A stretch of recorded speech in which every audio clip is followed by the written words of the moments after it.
night somewhere else. Like, welcome. This is DavKat and the Revolution. We're going to jump right in. Sorry we're late. We both had a little issue this morning, and it combined together to slow us down. But we're here, and we're happy. How are you, Dav? Good. I'm very good. I'm excellent. Excellent.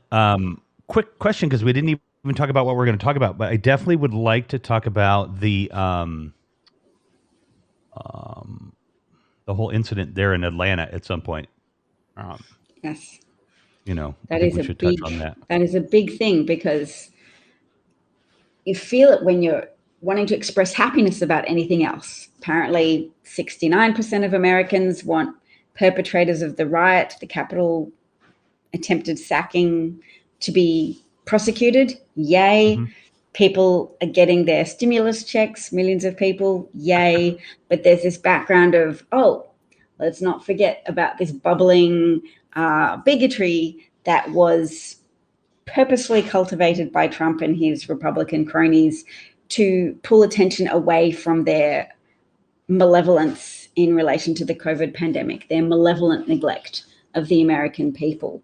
So there's that, and African American communities are feeling it because of the nature of the mass killing of 6 Asian American women in Atlanta by a man whose motivations, yes, may have been bound up in convoluted feelings of evangelical-inspired shame. We don't know, but we do know that the sheriff who came out front-facing to the public and said, he was having a bad day, that dude is very racist. And we've heard that before, I think, in various things. Hey, look, they murdered a bunch of people, but you know what happened to them that morning? It was devastating, Yeah. We've heard that crap before. It was a very clear example of the attempted softening and excusing of crimes by white people in order to support the protection racket of white innocence. Look, white people are getting better, some of us at least, at saying, hey, look, there's some guilt and shame, and it might not be things we did ourselves, but we're not innocent, and you don't need to go to the mat pretending that white people are always innocent. If they commit a crime, it's a bad day or a sex addiction. Nope, and nope. That's a good one, Daily Debunker there, Teach. I'm guessing he's saying it was religious to beat the additional hate crime charges.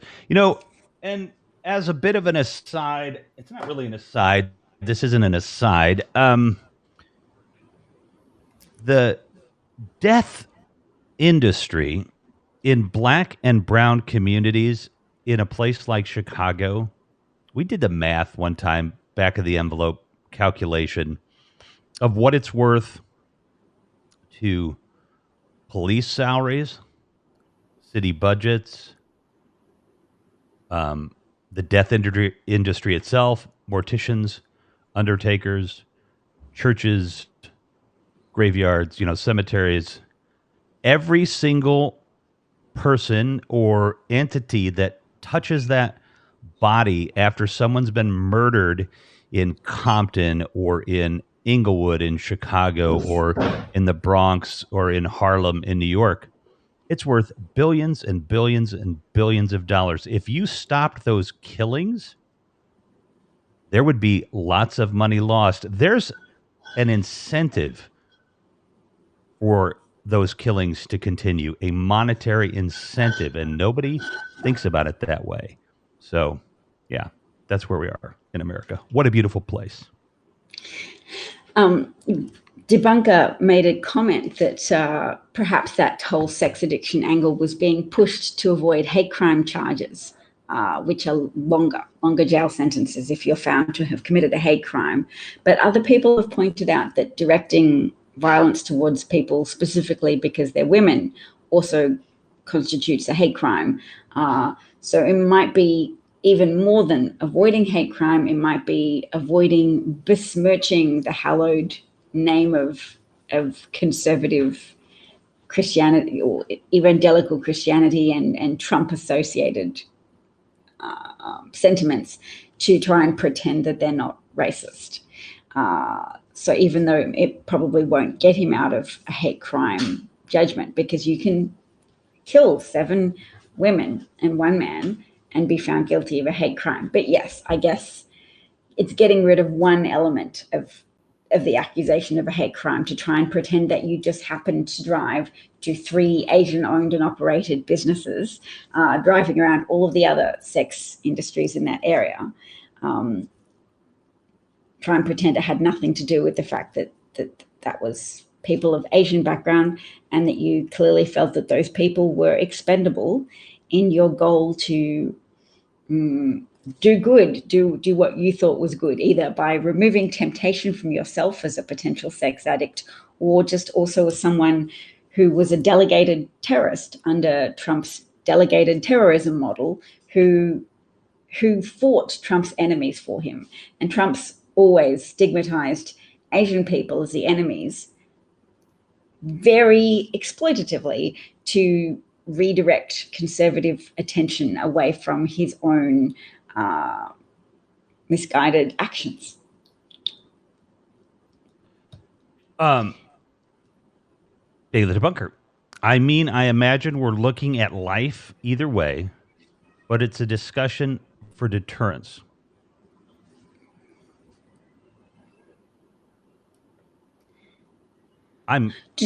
Deterrence against hate crimes, or yeah. I'm not. Do you want to 100%. unpack that a little bit more for us? Yeah, unpack it just a little bit. Yeah, he totally targeted only businesses that were clearly billed as Asians. And I mean, for all we know, he's been to those businesses, right? I mean, it wasn't that he was unfamiliar with them even. He may Yes, well I have been would like familiar. to point out that the ages that have been released to the public now of the women who have died were in their 50s and 70s. So even though there was clearly a narrative being pushed on the public to try and not care as much about the women, because implying that they were prostitutes, it seems unlikely. I mean, Well, they were older women. In this is another thing that I don't think most Americans know about Chinese people specifically, is that when you go to a Chinese restaurant in Chinatown in Chicago and their waitress, for example, or the busboy or the cook, I mean, they barely speak English. They're fresh off the plane, let's say, to America. They are like 99% likely to be indentured servants. So in China, where they are from, they pay someone to bring them to an America, give them a job, and give them a shot at a better life. So a lot of those people in these massage parlors and stuff that we see, they've got to pay off that debt, 40, 50, 60, $70,000. That means they have to work for free in horrible conditions, probably living in a roach infested restaurant, or a room in the restaurant, or some crappy quarters somewhere, and for years. And if they skip out, if they leave and go somewhere else, guess who gets punished? Their family back home. So that's another thing that we don't talk about in this country, is the fact that in those communities, there's a system of oppression. So it's a horrible So there's a situation in this pattern of country. indentured servitude, you're saying, that Yes. Oh a yeah. lot of people Yeah. subscribe to, and it's a model of slavery, even though it's It not is. pure chattel slavery that we're used to talking about with relation to Black Americans brought over to be owned body and soul. Well, not soul, haha, Well, yeah. but I mean, I suppose if you could get some tangibility on that, they'd put it on Wall Street, and it would be a commodity. The soul, get your souls for a certain price today. And I know that, again, that's a little sideways to what we're talking about. But the point is, to me, is immigration in this country, our acceptance or lack of acceptance of people that look different than us, and the fact that your effing amygdala is swollen and you can't handle somebody that's different than you. You can't handle things like that. It's a problem. It's what allows a lot of this nonsense to happen. And it's actually called evolving past your evolutionary state. It's saying, I'm no longer a knuckle dragon idiot. I've got a brain. I can use it, and I'm going to go beyond stereotyping. I'm going to go beyond implicit bias. So there's my preaching. Thanks, Rev. Daily Debunker clarified for us and said it might not matter to the criminal, Robert Aaron Young, if he gets 150 years versus 100, but how we treat this will speak to potential copycats. Yes, I guess that is very important. To think that, Daily Debunker, I think it's the same thing with the argument for the death penalty. If I'm going to kill somebody, I'm going to kill them. Doesn't matter what the punishment is. I mean, if I'm going to kill somebody, I'm going to kill them. I doubt there are too many murderers that sit there and go, oh, I'm going to get 75 years versus 50, or I'm going to get the electric chair versus whatever, because maybe the upset dude at home that, is going to beat his wife to death in a fit of, rage. Okay, maybe he's like, oh, I don't want to get the electric chair. Maybe he'll stop, but I don't think so.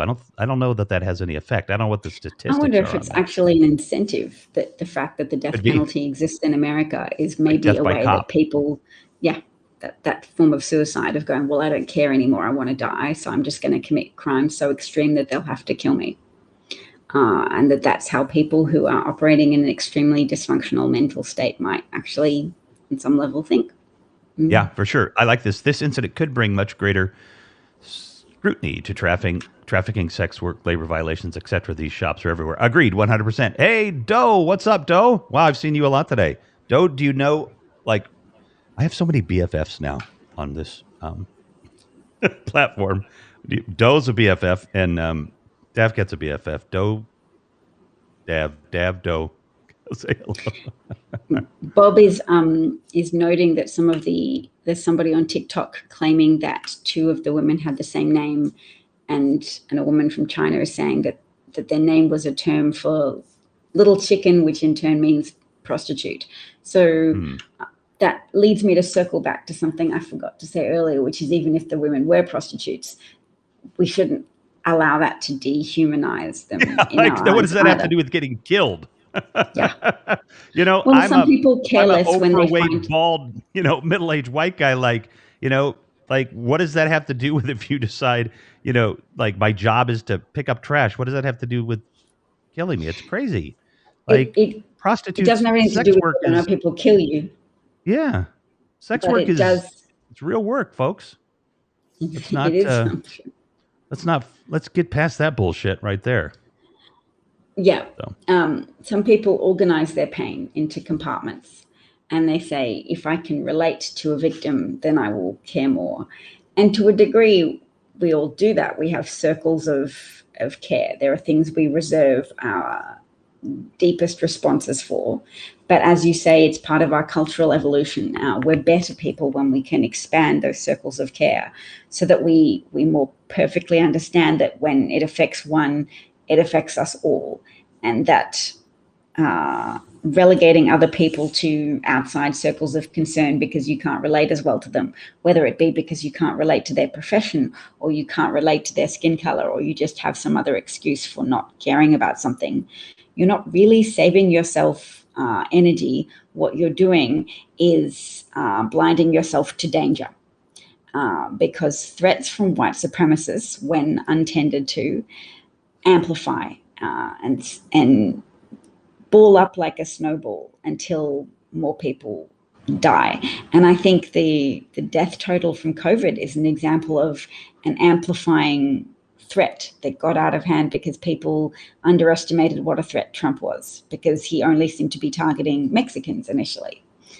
And so there were those of us saying, no, you don't want a fascist who gets political power from targeting certain groups that you don't care about as much because they're undocumented migrants or they're Mexican. When you let somebody who draws power from hatred like that and contempt and disdain get into power, he will just create more contempt and disdain until people hate each other so much that they don't care when thousands upon thousands of people are dying. And they'll still be there making their excuses and saying, my freedom, I don't have to wear a mask, I don't care how many people die, it's all made up. Death snowballs. under autocrats. Frank, Dav 2024. I like it. Might be problematic. Um, I don't think you were born in the United States, I Dav, was would not. be my I was guess. not. So, unless you're Ted Cruz and somehow magically going to be president of the United States, because you weren't born in America either, this bullshit excuse that, well, his parents were ambassadors and I don't actually think they were technically even working for the U.S. at the time he was born. So it's BS that Ted Cruz could be president. Hello from Maryville, Bernadette. But I want to say all of that we just talked about and trying to unpack and wrap around. Um, at the end of the day, there are what, 6 women that 7 women, 6 Asian women, but 7 women okay. altogether. One woman was a white American woman who, with her husband, had gone to a day spa as a couple's date. They have an 8-month-old child and a 14-year-old child. So they were married recently, and yeah, it was like their first date night. And Hmm. just as somebody who's really struggled to get out of the house when I had newborn children, I'm like, ow. So that's a story that resonates with me because Mm-hmm. of relatability, and it's a human tendency that I won't fight to say yes. I have an extra pang for somebody killed on a date night who has a newborn, an 8-month-old baby.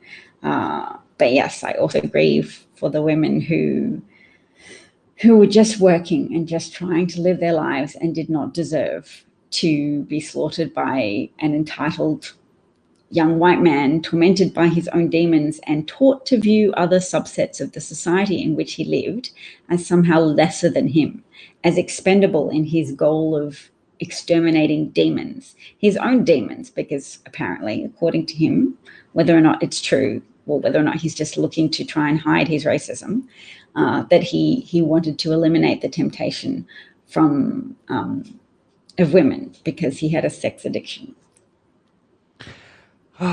um, yeah, it's arguably 3 million years since we went from this stage of proto humanity to humanity. You'd think we'd fucking figure this shit out in 3 million years, not to kill each other.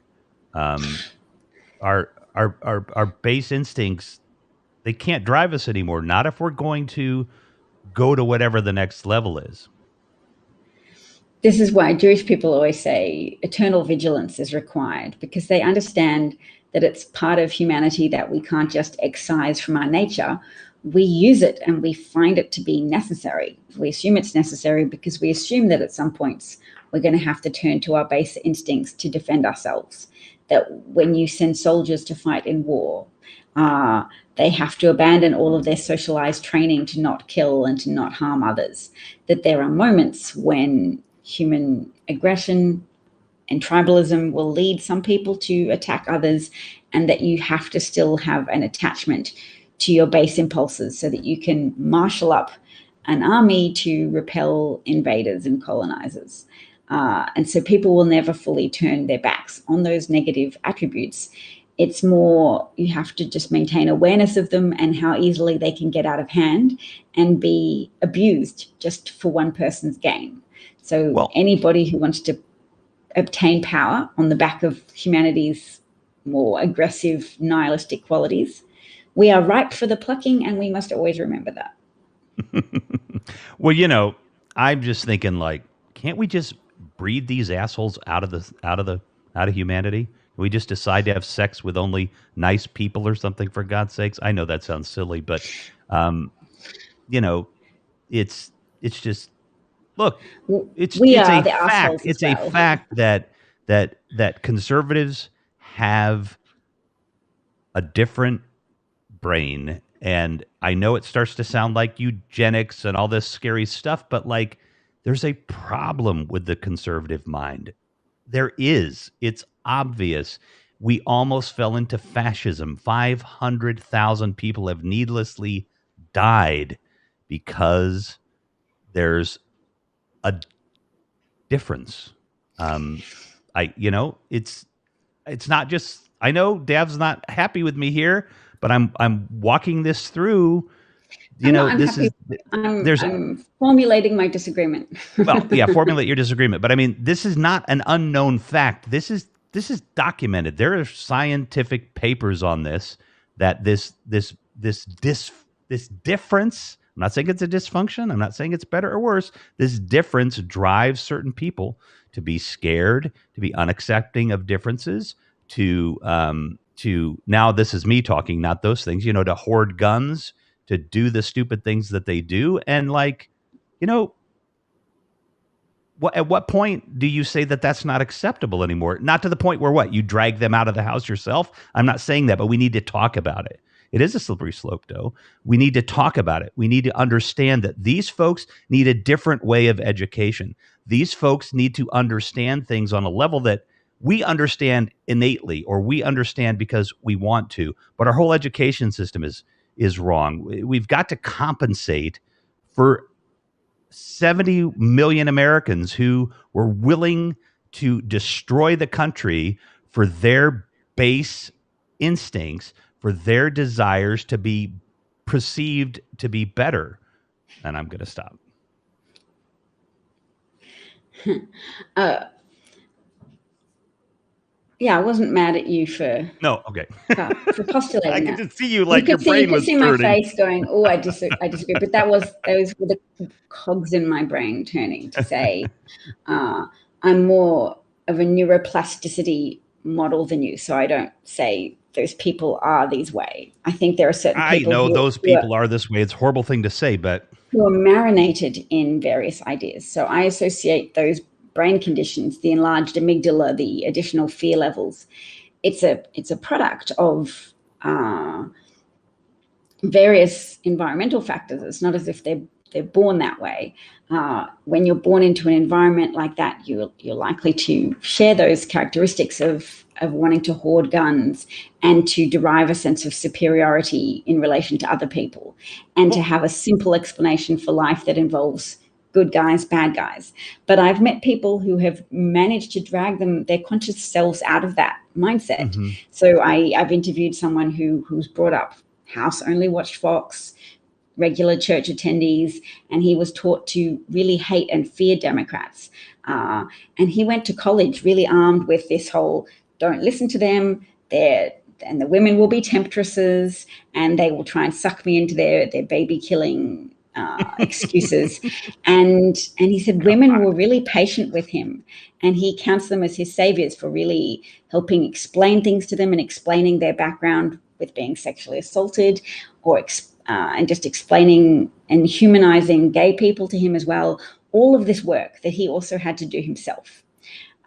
And he now feels relatively free. Like it's first they helped him make the decision to change, and then there was all the work of actually changing as well. So I see it as fluid, which means we can't just condemn certain demographics.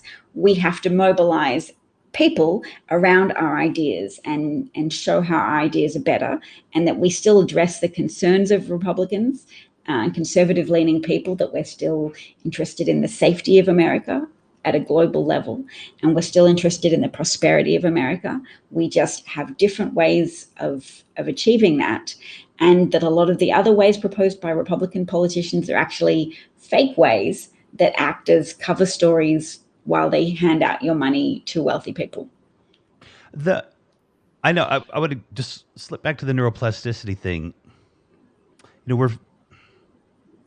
know it's a slippery slope, but genetic memory, it's not like there's a videotape spinning in there telling you, what your forebears did. But I mean, we're starting to understand things about the brain that are, some of this stuff is, getting carried over. So just say that, it's purely nature, or it's purely nurturing, it's purely lack of nurturing, lack of empathy. I mean, I think all that thing maybe, again, I just think it's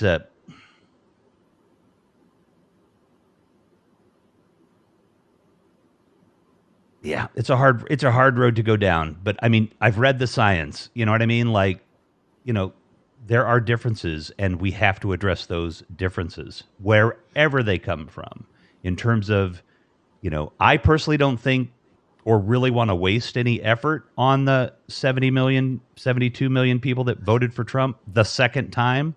I don't want to spend a dollar on them, but I'll spend hundreds of dollars, thousands of dollars, millions of dollars on their kids and their kids that, you might have a chance with a 5-year-old from a hillbilly fucking racist to get them, to, to, to have a different understanding. But I don't give a damn about the person who voted for Trump. I can't. They wanted to destroy the country. They wanted to destroy the country.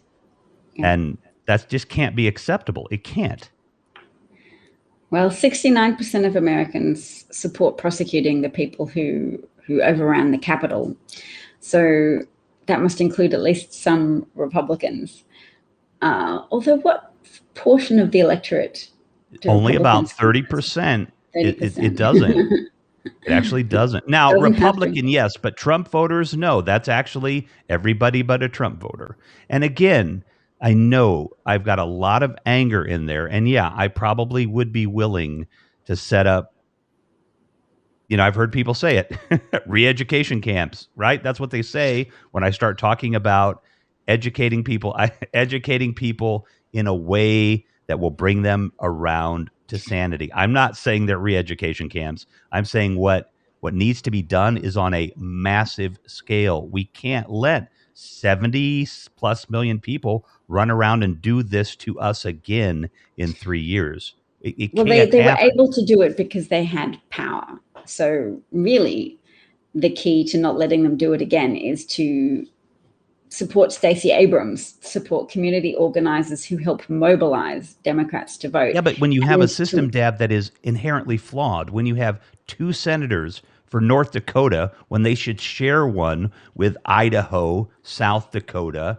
Nebraska, and Kansas that don't have as many people in them as I do in my freaking backyard in Chicago, all right? The system is set I up for hear you. minority rule, and I the know it's system weighted needs to to minority change. rule. Yes, Yeah, I and agree. that's a problem.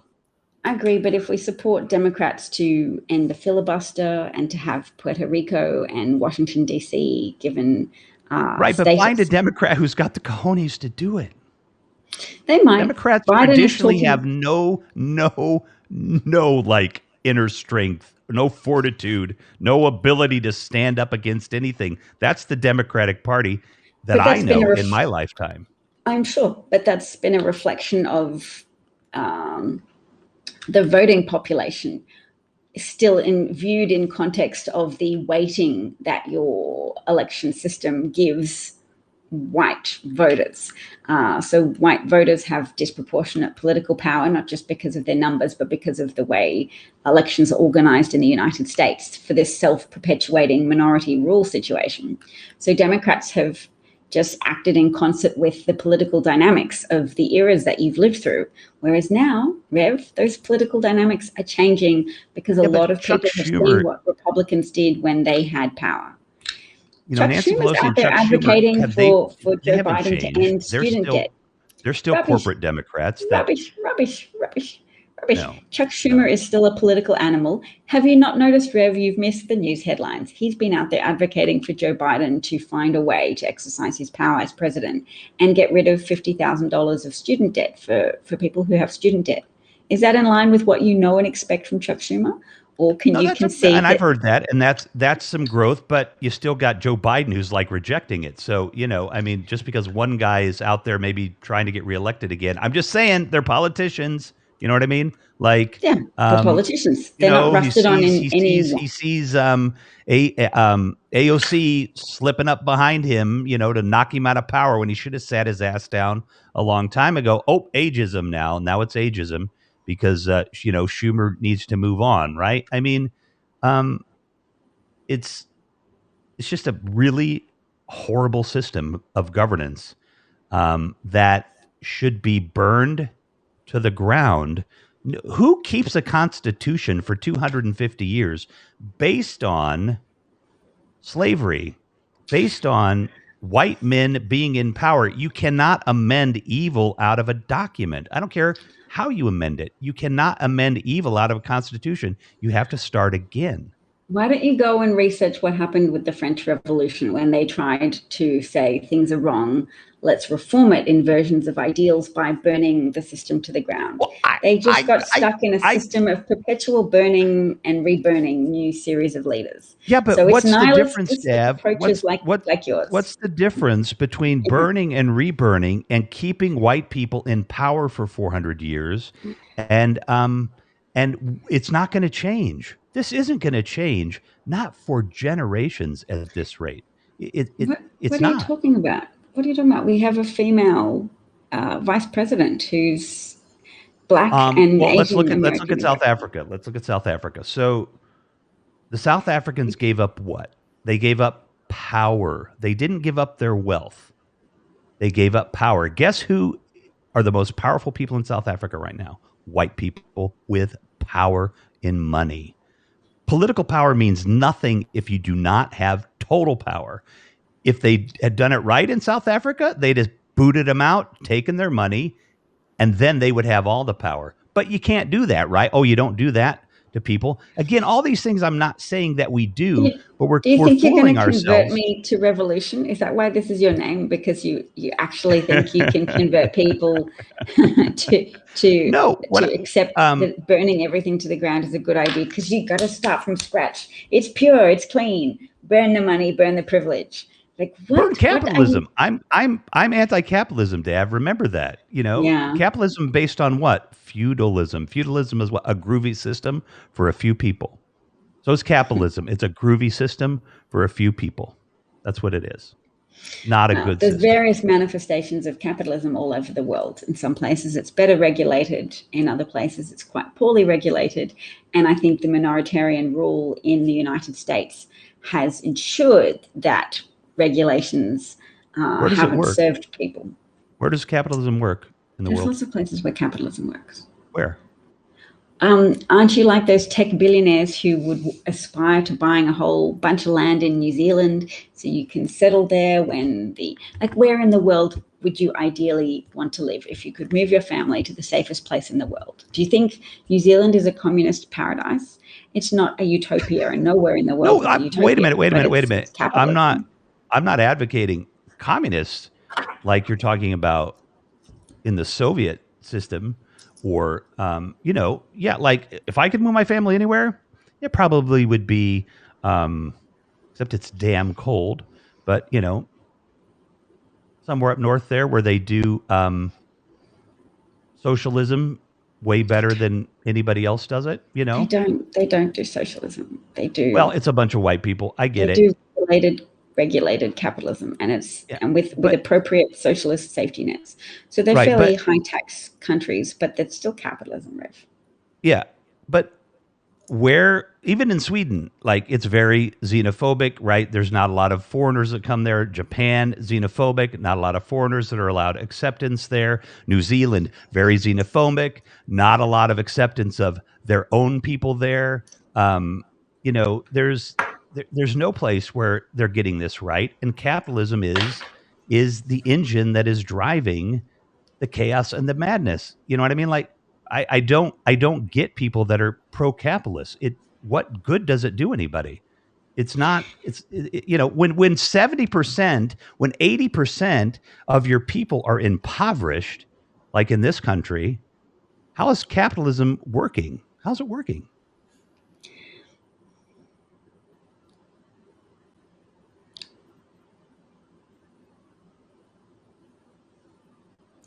So you're not a communist, I'm you're not a saying. communist. You just No. want to replace communism. You want to replace No, you know what I capitalism want? with It's you take communism. the $21 trillion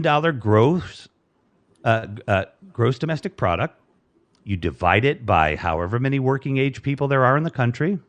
That's what you get paid. And And how do you that would generate? that would What stifle system are that you would using stifle. to generate a gross domestic product? What system of governance and business Well, operation are the you using? look, there's plenty of ways to incentivize people to work. Billionaires clearly work their ass off when they don't need the money. So you could, I think, transform a society to be empathetic and equitable. I don't know if you're the CEO of the corporation then you still get 6 weeks of vacation like everybody else, but maybe you get a bigger condo while you're on vacation. Maybe you get, certain perks, but there's no reason why Elon Musk should have the money he has. So None. when There's you no reason say why any in American your should go ideal that you're hungry. describing, in Hmm. your ideal that you're describing, where a CEO could just work for a reward, you're still referencing CEOs, you're still referencing No, no, no, capitalism. no. I wouldn't have CEOs or anything anymore. People would be like, well, how would you have creativity? Humans are innately creative. You don't have to have a monetary system for anything. You don't have to have a monetary system to for anything. We don't need money.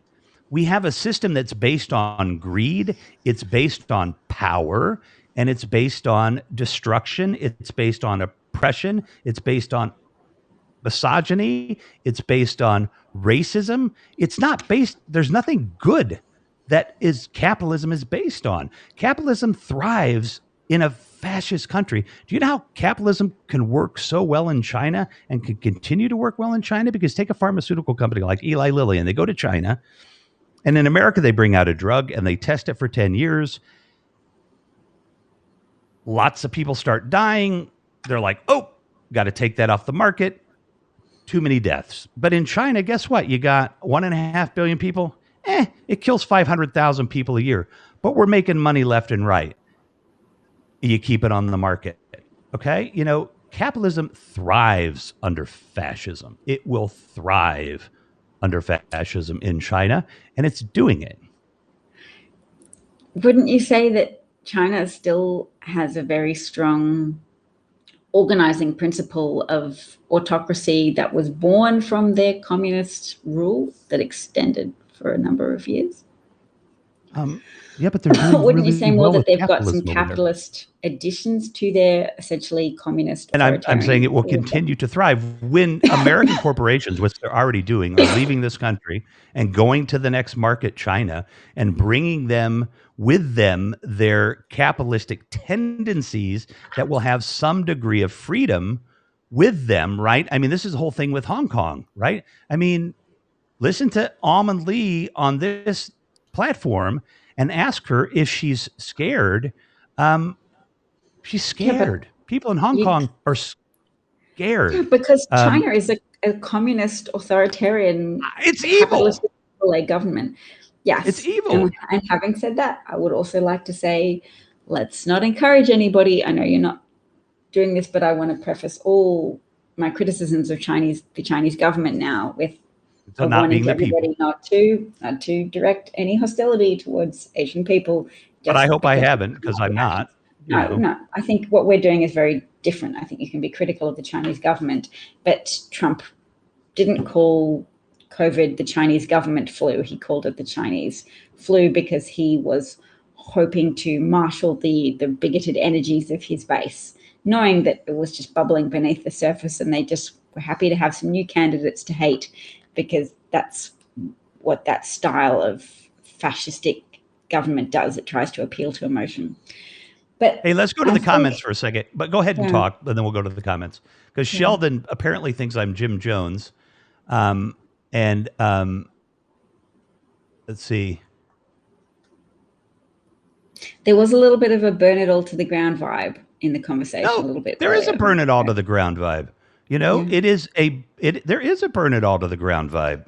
You know, This is my eye roll that I reserve for nihilistic tendencies in conversation. look, what are you gonna do? We're gonna keep playing this game because the power is gonna stay with white people for generations. It's not going away. The power is not going away because the power's in the money. He seeks a utopian society. Oh my God! Holy cow, Sheldon. How horrible would that be? A utopian society. Holy Because cow. utopian people who chase utopia often tend to be very naive, misguided people who bring death in their wake.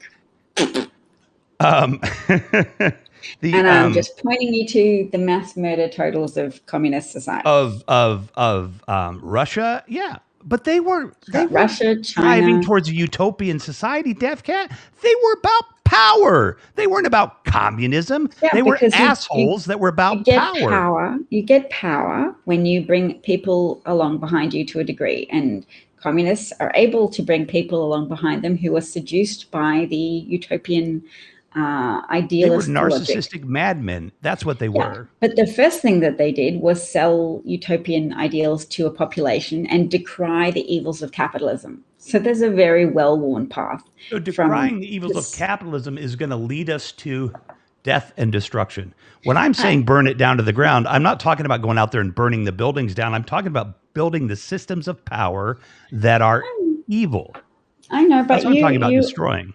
you talk about that, but it is a pattern of rhetoric that many people who have studied history will rightly associate with the type of leaders who have gotten into power, who have So are we attracted supposed power to to themselves. gingerly just wait a Yeah, thousand years for it's this to called, it's work not called out? waiting, it's called um, social change. It's called, So all those starving people in America right now, which there are a lot of, they just get to starve for a couple of more generations because well, what? We have to do. actually, Biden's cutting child poverty in half at the moment with the various packages contained in the stimulus bill. So it's overly cynical to say nothing changes. It's overly cynical to say that poverty will always remain the same. Having a Democratic government rather than a Republican government will do a lot to Joe address Biden is poverty in not the a United States. panacea.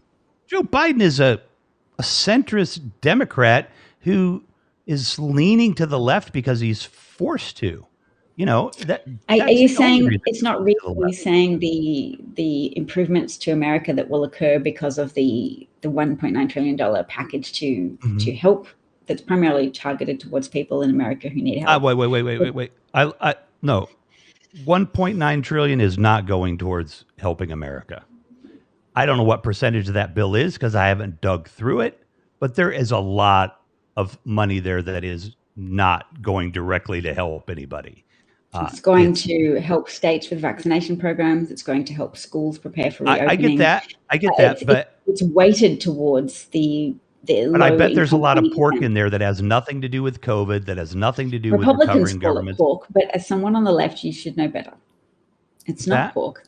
There are programs to help people. And this is the most revolutionary thing that's happened in American politics for a while, that this package is delivering aid to people because the crises have enabled a seismic change in American support. So they're no longer just saying, oh, it's a bad idea to help people because that'll make people dependent on help, which is part of Who says American conservative thinking. who oh This is a yeah. package that goes to help people, and social permission for that has been given by the American public, a majority of the American public, because people can see how hard this crisis has hit people of low incomes, that the victims, the fallout of the crisis have not been evenly distributed across America. So for the first time in Yeah, to American say the history for a least, while, I mean, black people in this country have been triply screwed by this crisis. And, shocker, I bet they're the last to recover. I bet they're the last to get everything they need. Just a guess. You know, it's just a guess because they're still going to be living in horrible, impoverished communities. Um, and I guess they're expected to wait a generation or two for that to go away when we could redirect our money and the way that we spend money and our economy to say, okay, everybody, you know what, how you end homelessness? It's easy. I could do it in 6 months. Give me enough money to build enough houses for everybody. It's called political will. It's called being decent human beings. So, Sheldon, if you want utopia, being that we build houses for everybody so they have a roof over their head, okay, you know what? I'm evil. All right. I'm an evil utopian. Rev, you don't need to be adversarial about it because you can include a lot of building houses for people within a regulated democratic system. When do we Uh, do it? When does it start? Everything is starting because political will in America changes, but you have to have the patience to Corporate address will problems. doesn't. Corporate will rules. I don't see anybody building houses in this $1.9 Sean, we don't trillion get dollar anything. package. We're not getting anything us on the bottom. There's nothing. I'm Yeah. on the bottom. We're not being helped at all. None. Where's the yeah? And there are people at the bottom that are not are getting nothing. Are getting nothing. Sheldon, do you heard? Like, I'm mad. I'm upset. Like, am I talking in metaphor? Hell yes. I'm not talking about going and flaming stuff down. I'm talking about burning the systems of power that are keeping people down. That's what I'm talking about. My gosh, you know, yes, it's rhetoric. I'm pissed because you solve homelessness. If you have We, 500,000 homeless people in America, you make 500,000 homes. Some of them they're won't already there. go into They're their homes. already there. Well, you're right. There's plenty of empty homes, foreclosed and stuff. We could put everybody in a There's home. 3 It's called homes for political every will. one It's called homeless being person. decent human I have no way to beings. And capitalism is what prevents that. Because wait, we can't give Rev a home. He's a drug addict. They're Oh my empty. gosh. But you know how you get Rev off drugs? Treatment. You give him a home, you give him stability, and then you help him kick the habit. But to make somebody have to kick the habit, and I was not a drug addict when I was homeless, to make somebody force them to kick the habit before they can get help is crap. And that's the crap of this country. You want to end this stuff, you end it. You make it happen. You turn Joe Biden to Elon Musk and you say, I'm taking 98% of your wealth, like they did 100 years ago, and you'll be happy with that 2%, like they were, and they still built empires. All right. So you take 75% of his wealth and you give it back to the people. He'll be happy with 25% of nearly $1 trillion or a $500 billion or $250 billion of whatever he has. Roll your eyes all you want. It's called being human and decent. That's how we do these changes, not capitalism and profit. There's a wealth tax proposed by various people. Tiny. And Biden's proposed a wealth tax as well. It's tiny. It's like you're paying pennies. lip service to the words political will, but I don't think you're paying much attention to political will at all. How am I not paying attention to political will? Well, you haven't noticed that there has been a sea change in political will in America. That Americans were all there's been a sea change in community sentiment. The fact that 70% at least of Americans were supporting the current relief package, and even when people polling the American public increased it in by billions of dollars, people were still like, no, we think that relief is needed. We think any relief package, like the bigger the better. 1.9 trillion isn't enough. And that was very different to the political will environment in 2008, when there was less support from the public. People having lived through that now understand that the bigger the relief package, the better the recovery. So the relief package needs to be throw the baby out with the bathwater, and I'm sure that's very 8 trillion, emotionally gratifying to you, but it's not pragmatic, and it 5 to 6 to 7 to 8 billion is what that money needs to be, not 1.9 trillion. You know how many trillions of dollars we've given to corporations during this time? Trillions and trillions and trillions and trillions. Yeah, I'm sure the air is very rarefied at the top of the soapbox you have, but you don't seem to have your feet anchored in the reality of the systems through which legislation needs to be passed in order to affect outcomes, in order to actually know how all of it works. I'm talking about being decent human beings. Why are you ignoring it though? Yeah, there's a lot of decency in America, and it needs to be harnessed by careful conversations and not by proposing that the entire system of capitalism be thrown out the window. Why can't I do that? Do you know what happens to political will when you tell people that the system that sustains them, no matter how much you condemn their current method of living, when you tell a nation of people that the system that currently sustains them can't be tweaked or improved, but has to be thrown wholesale out the window in exchange for a system which you propose in a fairly nebulous manner, and you can't point to anywhere where you think this has been achieved successfully. And that's what you want to do. You will find it very difficult to build political will, and that is a problem very endemic to people on the far left. So marginalized people are just supposed to wait. No, they're not waiting at all. There's change. They're not? They're living in horrible, decrepit conditions that we could fix in a matter of months. Who, when you if say we we, decided to give what political will are you talking about? How are you building political will? How are you converting people? How are you persuading anyone when your language is revolutionary and talks about throwing out the system of capitalism? How are you possibly seeking to build an effective coalition? consensus amongst wealthy white people to change, to be better? Yeah, I don't care about that. I don't care about consensus among wealthy white people. They Yeah, and need that to makes no you sound longer be like a violent wealthy. person, and who people won't endorse and who people won't get behind, because you don't talk about building a coalition of people united in mutual understanding. You don't talk about persuasion or convincing anybody. You talk about overthrowing, and you talk about demolishing, and those are not Well, persuasive, I will reassuring terms. venture to guess that there are a lot of people in marginalized communities that feel very much the same way I do, who may not have a meal tonight, who may not be able to pay their utility bills, who may get kicked out on the street, who would agree much more with me than they would with what you're saying. I get what Yeah. you're You're going to saying. lead a revolution of hungry, marginalized people who No, don't I'm not trying to lead see any anybody's help from revolution, the Deb. federal I'm not trying government. to lead anybody's revolution. I am trying to point out that in this country, greed drives everything.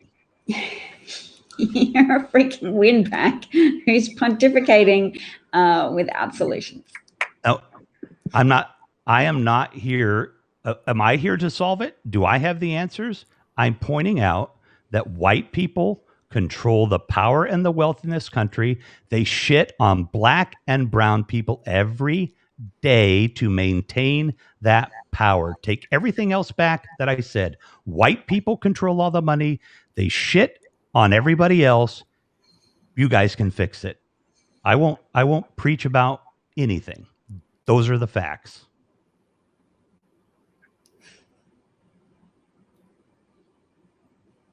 What are the facts? White people hold the power. They hold the money. And They what do you want to want to? keep it. What do you want to do? What do I want to do? No, it doesn't matter what I want to do. No, I don't. you've got some wishes. What are they? What do you want to do? What are my wishes? That people in marginalized communities and white people work really hard, especially white people, because it's not black people or brown people's responsibility to teach us that we are almost inherently racist as a culture. We're almost inherently racist as a culture. Being white in a room full of black people, that becomes almost a threat. All right, to those folks. So being white is not a virtue. Being white is called oppression. Being white is called white privilege. The biggest abusers of white privilege and structural racism are liberals in big cities. Liberals in big cities drive structural racism. It is not a bunch of Republican flag waving Confederates that drive racism in this country. It's structural racism driven by wealthy white society. So not Republicans and voter suppression. You know the not- difference between racism from a hillbilly Klansman and racism from Rev? We are trying to change all this, and racism that oppresses people as a group in mass by creating policies that keep them down. Those policies are coming from white governments in liberal areas. No, but you're not distinguishing between Republicans or Democrats at this point. You're just saying white, like that's membership in a Yes. class. Whereas there are two there's no different conservative or policy directions. Republican There when is it comes no- to There is oppression. no amorphous There's- blob of white policy. There is There is no Democratic policy. conservative or Republican when it comes to racism, white racism, and oppression. Amen. 100%. It's just on white people. No, I think to say that you are, and I'm not. You don't absolving understand the America, Democratic Deb, Party if you do not of- understand of- structural racism and its relationship to liberals and black and brown people. This is There's a lot more Europe. This racism. is not somewhere else. This is not Australia. in the United States, structural racism is the key. No. The racism I people do think think there's very about, the racism of the hillbilly, of the Klans member, that's not the same thing. Yes, I agree with you that racism is not isolated to the South. It is not isolated to states where there's a lot of association between the Confederacy and the KKK. There is a lot of pervasive racism in more northern states as well. But for you to say that there is no distinguishing between Democratic policy and Republican policy is to absolve Republicans of all of the very specific policies that have been adopted to oppress Black Americans and to contain their political power. And what you're doing, though, is you're letting the Democrats off the hook for the structural racism that has kept people down for 400 years, that they are a part of. Look, 400 years is a very blobby way to talk about history. Wow, I mean, wow.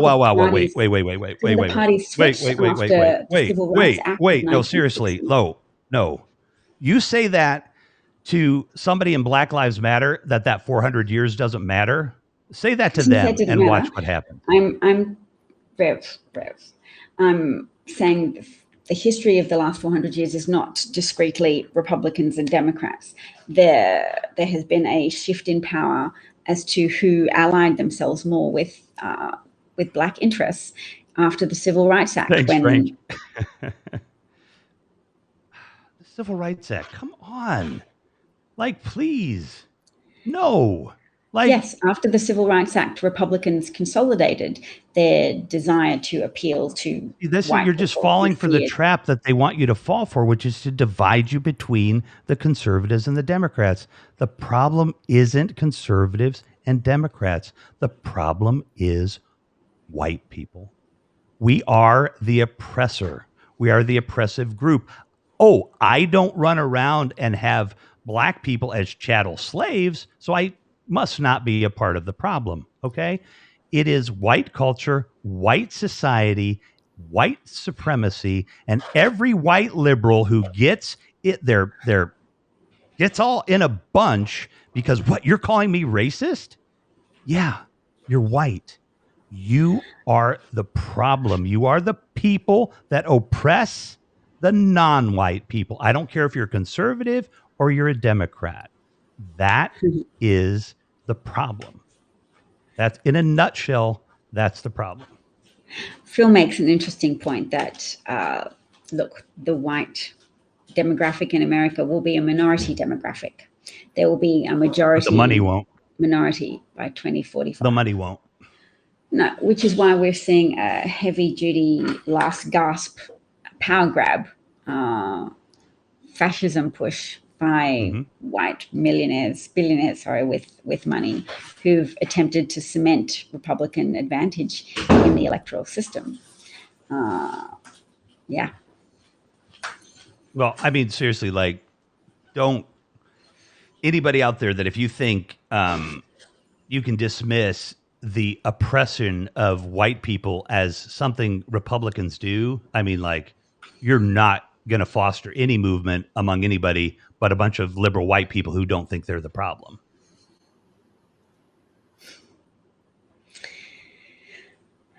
So going back to my point about the Civil Rights Act and how there was a flip in loyalties from racist away from supporting the Dixiecrats towards supporting Republicans.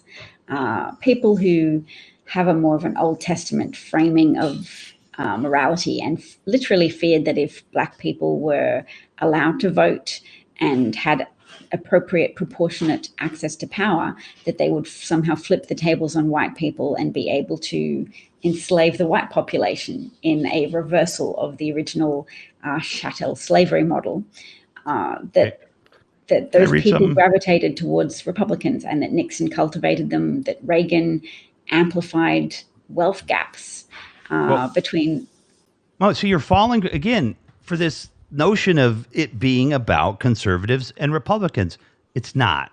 Structural racism, a system in which public policies, institutional practices, cultural representations, and other norms in various, often reinforcing ways perpetuate racial group inequity. It it identifies dimensions of our history and culture that have allowed privileges associated with whiteness and disadvantages associated with color to endure and adapt over time. Structural racism is not something that a few people or institutions choose to practice. Instead, it's been a feature of the social, economic, and political systems in which we all exist.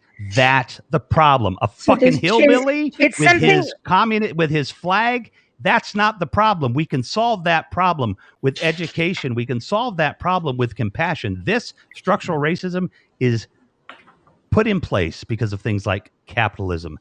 That right there, that statement I read, that's why black communities are under our thumb. That's why brown communities are marginalized. That statement right there. Yeah. That was a myth that lady in the park, Amy Cooper, who called the police, that she was a Democrat who voted for Obama. People found someone in the voting records with her name, but it hasn't actually been officially confirmed that was her. The point is, there's racists across all parts of the political spectrum. I actually think there's a lot of racism concentrated in the far left, because those are people, some of them who supported Bernie so hard that when people said Bernie's not going to get in, he doesn't have the same broad political spectrum appeal of Joe Biden, people were saying, well, black voters don't really know what they want, or they're misguided. And there was a lot of racism emanating from people on the that far structural left. racism, that's not true. That's all a lie right there. And so that individual racism manifesting in the thoughts and deeds of people on the far left who were disparaging the black voters in South Carolina, who voted for Joe Biden in that primary and helped elevate his chances of success within the Democratic primary race in 2019. That was evidence of some people who have a big talk about structural racism, but who, when on the ground, asked to listen to black voices and asked to listen. That's you know who coined these terms? Do you know who coined these terms?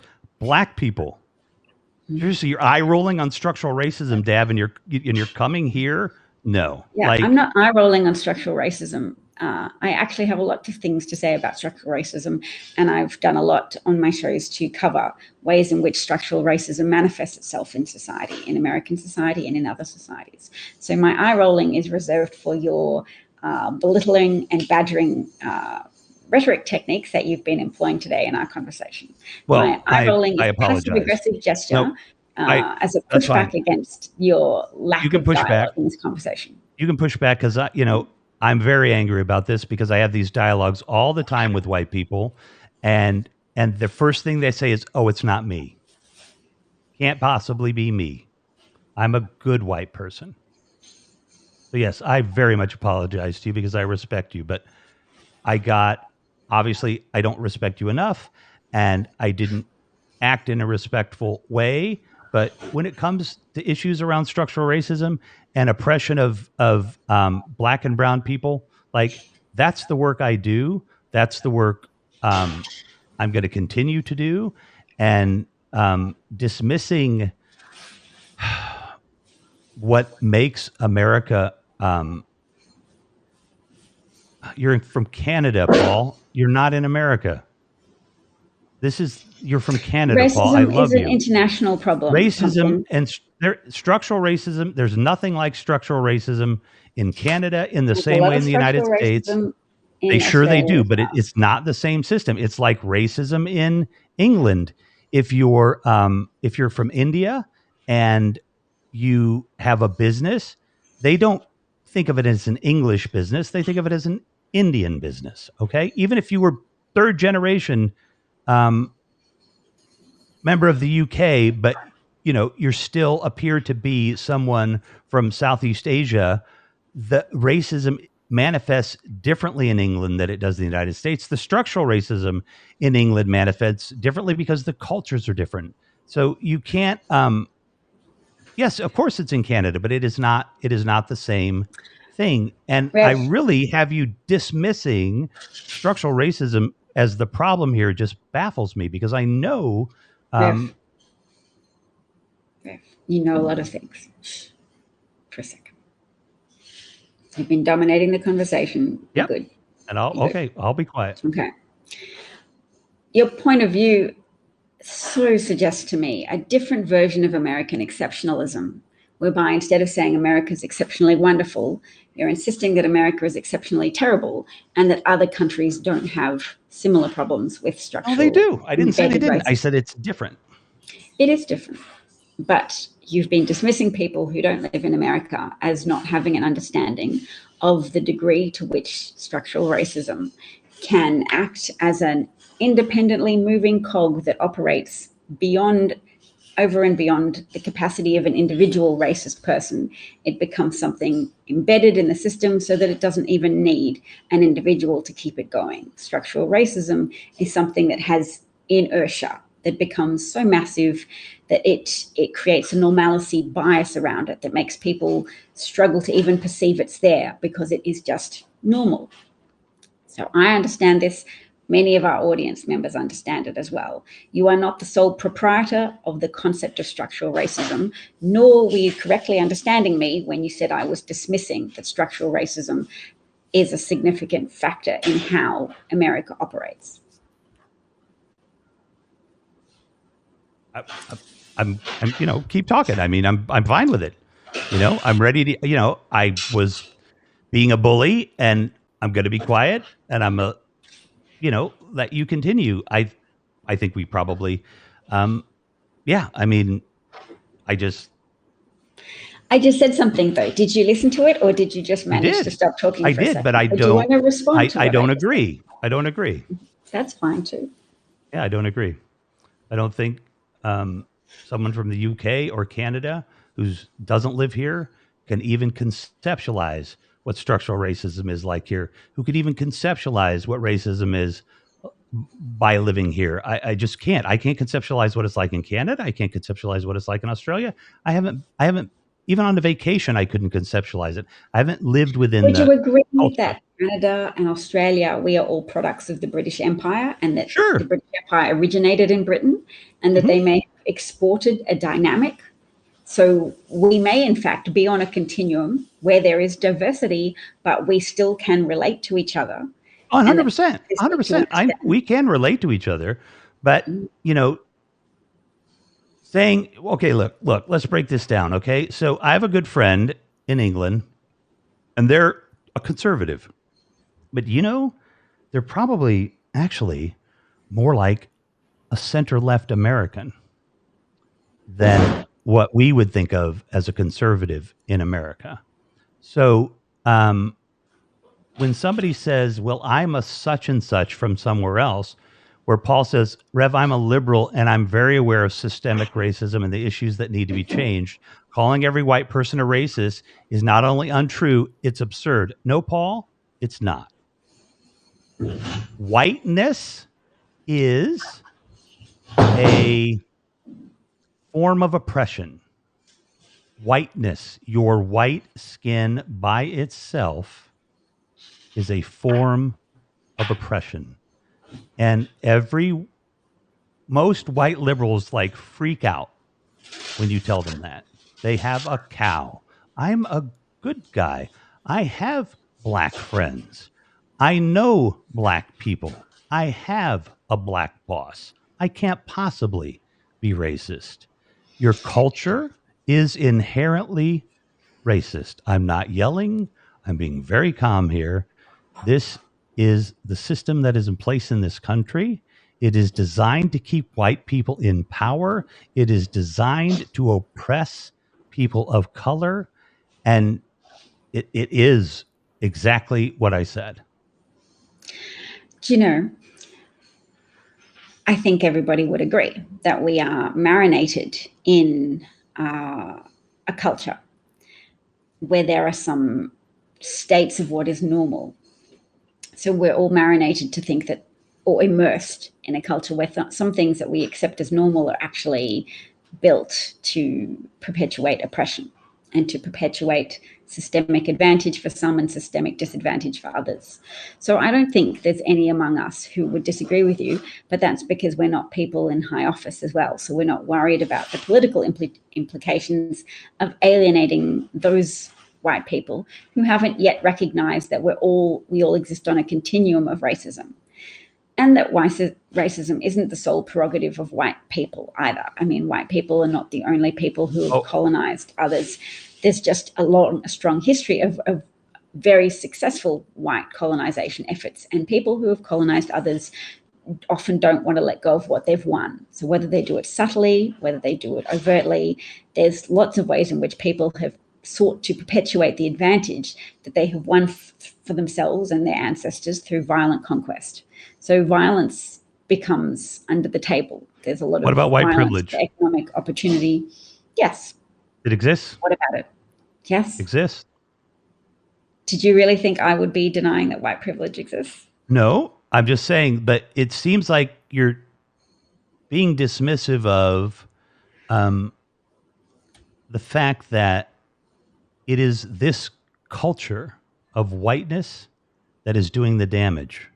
You're dismissing. You're trying to. You're trying of your efforts to blend together your efforts to blend together two political parties to prevent people from being able to identify allies who can help mitigate. Whoa, stop that word right there, allies. You can be an ally to black people? Yes or no? Yes. No. You can be a co-conspirator. You are the enemy. You're the oppressor. You can't be an ally in a war. It's called being a co-conspirator. You can fight the system that oppresses people of color, but you can't join them. You can't use your white privilege to fight privilege. You marching in the front of the parade because you want to join in, with black people in protesting something, that's not your place. Your place needs to be in the back of the parade. Your place needs to be taking out white privilege. My place is in the front of the parade, freaking blocking, using my body to protect them. No. That's so mixed up. No, yes, actually, Eleanor, you remember the women out west that were protecting the black bodies because they're white? Yeah, the folks there, the black people there, they didn't want that. They didn't ask for it. The white people stuck themselves in the front and said, we're going to protect you. They said, we don't need protected. Okay? That's the problem here, is that white people need to listen. Yeah, I was. White people don't need to. You're great at that. No, I had a bad night at it. Because something set me off, because this idea that white Americans cannot own up to the fact that they are the problem is a problem. A ton of people in here have said that you get it. Then what happens, you have to act on it. You have to do something to change it. Or you're just sitting there with your white privilege.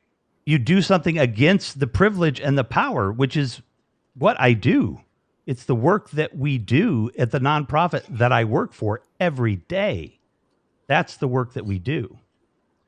So, again, I'm sorry. I'm not trying to bully in here, but I'm going to try to be quiet. But, seriously, you cannot don't have to be quiet. It's just a turn-taking skill thing. No, it's not. I know how to do it. No, I was wrong. And Dav, you should probably tell me to get stuffed and never come back on a Thursday again, because I totally disrespected you. And this is a subject that makes me very angry, because I deal with it with white Americans every day that say, oh, no. I have black friends. Oh, my wife's black. I can't be the problem. There's a lot of us who can admit to being in a system that is a problem and to having unconscious biases that we aren't even aware of ourselves. There's a test you can take online that measures your responses to photographs of black and white faces and then paired with negative or positive words, so you can find out from your own reaction time how conditioned you are to have a negative reaction to to black faces. So nobody's denying that systemic racism exists. Nobody's denying that white privilege exists.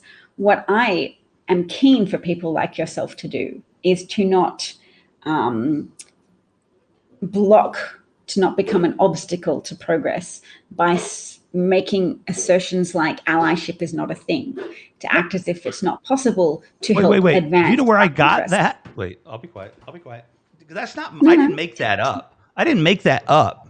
Okay. I'm not saying you have to originate. That's from black people that I work with. That's from black people that I work with. That's what they want. So it gets tricky when one black person says, okay, let's use the Latinx one again. I use Latinx. When I am with a Latino or a Latina and I say Latinx and they say, who the hell are you to use Latinx? That is not at all. You don't do that. It's Latino or Latina. And you know what I say now is that my Latinx friends prefer that I use that term. I will use Latino and Latina with you because you've asked me to. But on first introduction, I'm going to do what my friends have asked me to do. And in Chicago, that's a pretty heavily used term. It's a term that's coming here a lot. So there is a sticky wicket for white people. What do you do when one group of black people want you to do nothing, to get the hell out of the way and to let us lead? And the other group says, we want you to be an ally and all of what an allyship entails.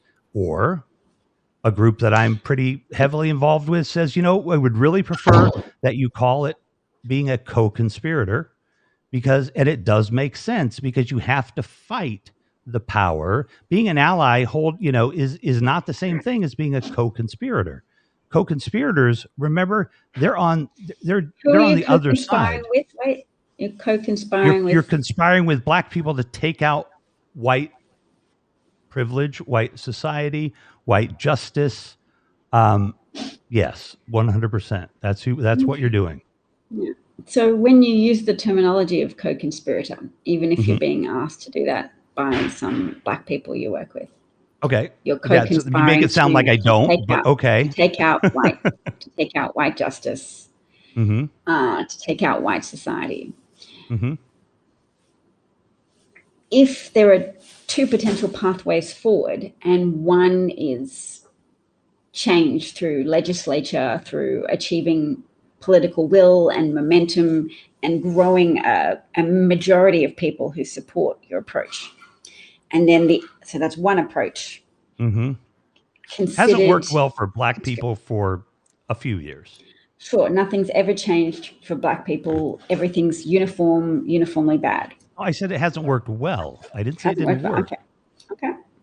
Or there's another approach, which is violent overthrow. Maybe you've got a third approach you're thinking of, but it sounds... I'm definitely not thinking violent overthrow.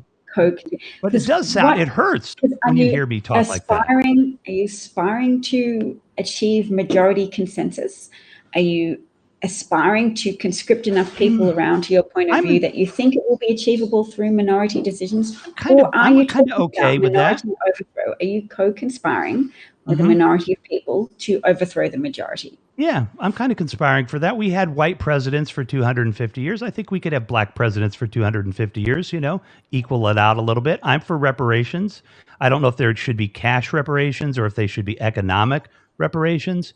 But yeah, I am. I think that we are at a place that is not at all trying very hard to end structural racism and oppression. We are at a place where we have a lot of lip service to communities of color. The black farmers who will be receiving money from a fund that is specifically directed... How many black farmers are there? Well, the black farmers that there are have been discriminated against with relief funds going to white farmers. So right. It is. So that's great. That's great. But that's not helping. That's not helping the 1 million black people in Chicago that live, not real well. Okay. So again, it's hard for white people to hear this. Changes. It's hard for white people to hear this, that white culture and white society is the problem, not the solution. We can't legislate away. Sorry, now continue. When you legislate we can't legislate away power. I don't see how you legislate it. And not at a quick enough rate. Like, people have been suffering, and they're going to continue to suffer because white people want to hold their privilege, because white people want to hold their power, because white people want to hold their wealth.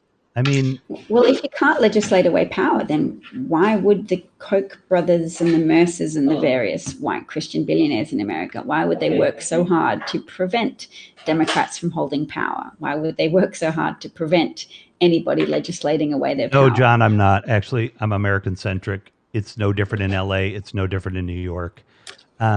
If it's not possible, Rev, to legislate away power, why would Republicans work so hard to protect their power? What are they protecting it Republicans from? Are working hard to protect their zone of power, so that it doesn't go too far to the left. Republicans are perfectly happy if it slips center left, a little left. We can live with that. It'll swing back. They're going after the hard swings to the left, not the soft swings to the left. They're going after making sure that there's no radical legislation like why corporations in America are by law supposed to put the investors first at all costs except for doing something illegal, right? Wow, wouldn't that be great if they actually had some other fiduciary responsibility other than that? That's what the Kochs don't want, but the Democrats are never going to do that. The Democrats are never going to clean up Wall Street like that. It's not going to happen. I see your rhetoric as such an enemy to progress. I see all of what you're talking about as so self-indulgent way to sabotage the ability of the Democrats to gain power. You think this is coming from me, don't you? I don't think you're the only person who's ever advocated for the overthrow of capitalism, Rev. Why would I think that? There's lots of people who've advocated for the overthrow. I'm not talking about the overthrow of capitalism at this point. There's lots of people who've deliberated about terminology to use with regards to people from Latin backgrounds. There's lots of people. How many black-owned banks are there in Chicago? There's lots of people who have done this. And thanks for your rhetorical questions about black-owned banks in Chicago. That's a rhetorical question? Yes. It's a rhetorical question really? Because you're asking an Australian who isn't by any likelihood going to be able to supply you with an answer to how many black-owned banks there are in Chicago. But what I would like to say to you is that I have to go. Yeah, that's fine. I'm so grateful to all the people in the comment section asking if they could just give a present to a guest. You can, because I'll give them all to her. So there you go. I appreciate that you feel very strongly about this, Rev, and I feel that you are in a rhetorical loop on the question, and that your rhetoric is not just unhelpful, it is actively sabotaging of American prospects to change the balance in favor of Black Americans and their interests. So I see what you're talking about as actively cycling America backwards by disempowering Democrats, by deterring people from voting for Democrats, by your failure to differentiate between Republicans and Democrats and insisting it's all part of white oppression. Yeah, we're going to definitely disagree, because what it sounds like to me, what you just said is that I shouldn't be working towards Black people having power. And I think you're working towards your rhetoric having power, and humans are like that. They get attached to ideas. I think you're sabotaging the ability of Black communities to gain power. Wait. So now I'm using Black people to overthrow the government, or I'm talking about Black people having some special dispensation because they're a minority group to be able to control the levers of power that they've never been able to control, and that they should have a good influence in, because, they're a small percentage of the population that have, they're doing things in Australia right now with, or was it New Zealand? I think it's with New Zealand, where this where they are given like X amount of this or that, food or resources or whatever, because they're indigenous and because they had been oppressed. There are a lot of systems that we could do. We could give all Black Americans free college in state universities. How about we let the Black Americans decide what they want? Why are we white people doing that?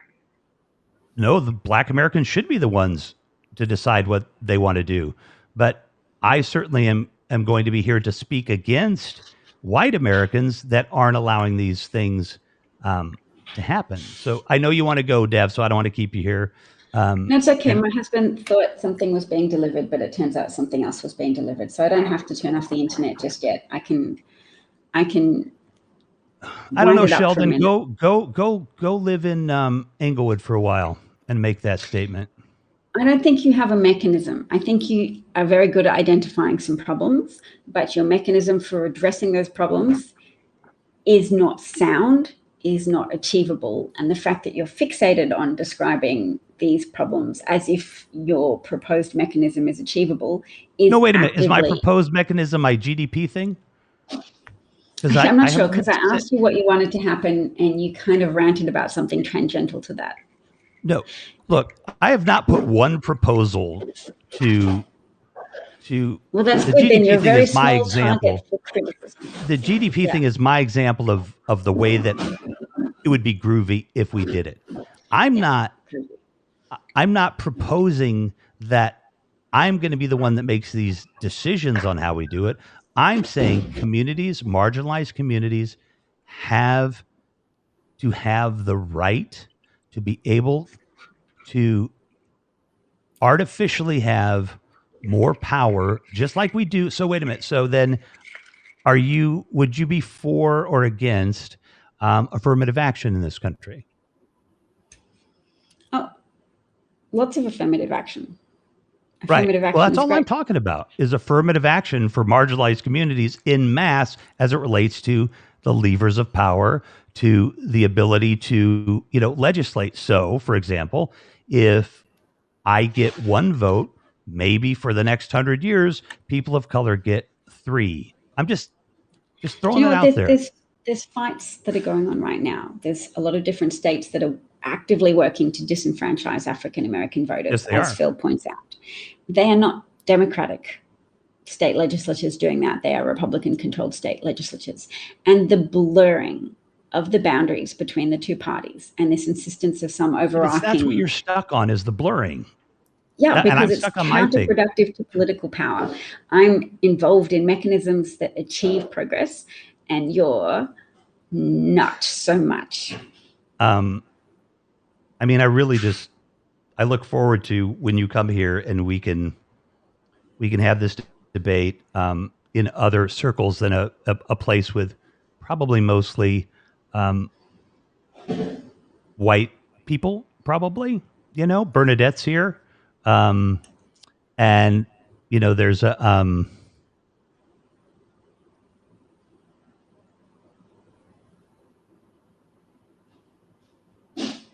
So I'm just looking at a comment in the comment section where Kenny TV is saying, Rev, you said you would do a Zoom to troubleshoot ideas to help make me bigger.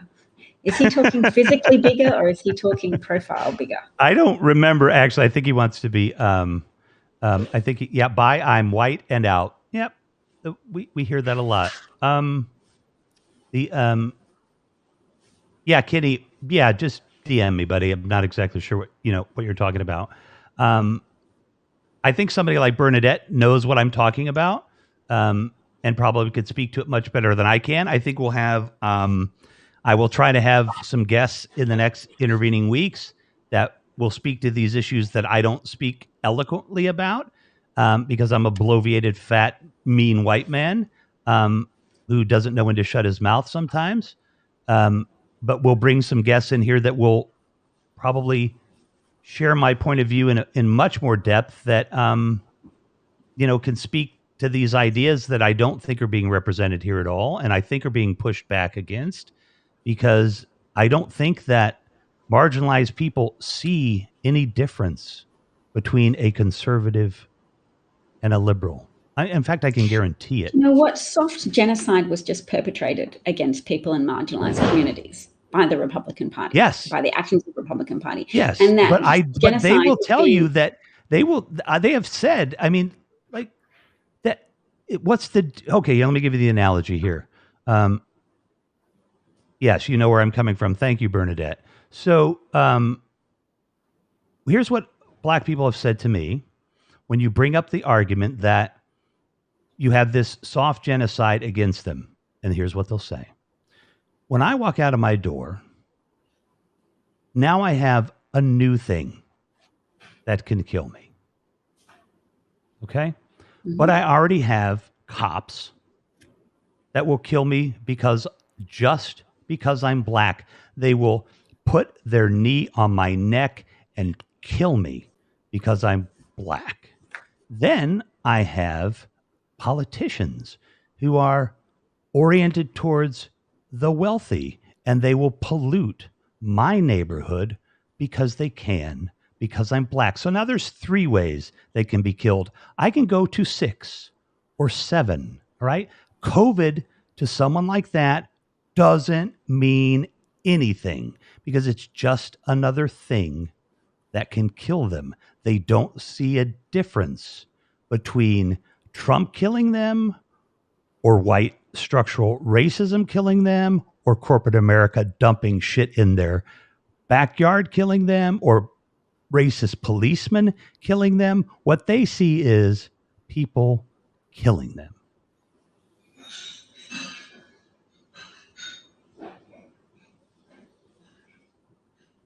That's not from me. That's been retold to me time after time, and I know Bernadette will agree with me. There's a lot of things that are factors in an ongoing soft genocide. But that soft genocide was massively escalated in the context of the pandemic, that people employed in essential worker positions were more likely to die, that the reluctance of white privileged people who supported Trump to wear masks, the reluctance of many Trump supporters even now to get vaccinated and therefore contribute to achieving herd immunity and prevent death that was disproportionately affecting people in communities of color. Black Americans, Hispanic Americans are far more likely to die from COVID, just as Black mothers are far more likely to die in childbirth than white mothers. Mm-hmm. But the pace of life expectancy was actually going up for Black Americans, whereas for white Americans it was going down. There was a dip because one presumes there's mental health issues in white communities where they just watch Fox and blame other people for their problems. Black communities are often found by researchers to be psychologically healthier than people in disaffected white Republican communities. I say Republican, the researchers don't say that, but I will say white, rural, relatively isolated communities. There's psychological differences. And so even though access to medical care is a problem for many people of color, there were still some markers in which Black people were winning out over white people. The trajectory was up versus down. Here's a typical white response that I'm going to put on the screen. Unfortunately, there's lots of races that are getting screwed over, religions, etc. Let me put it this way. All lives will matter when Black lives matter.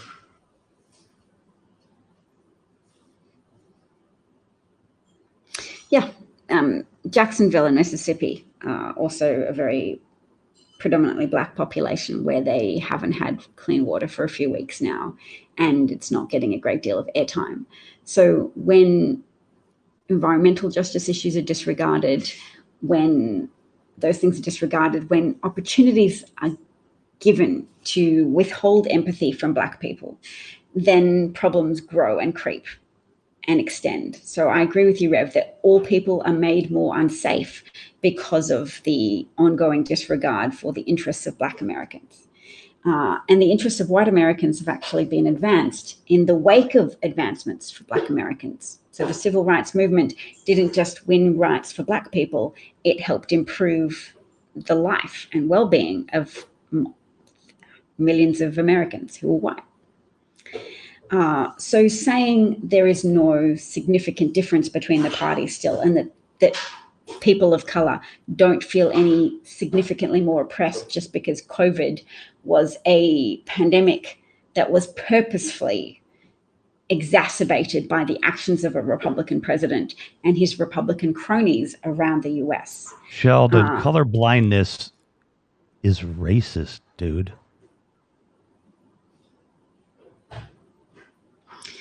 Being colorblind is racism, man. Okay? Like, that's like, you're just not getting it. Like, go into Black communities and have this dialogue. It's not like I don't go into Black communities and hear this. All right?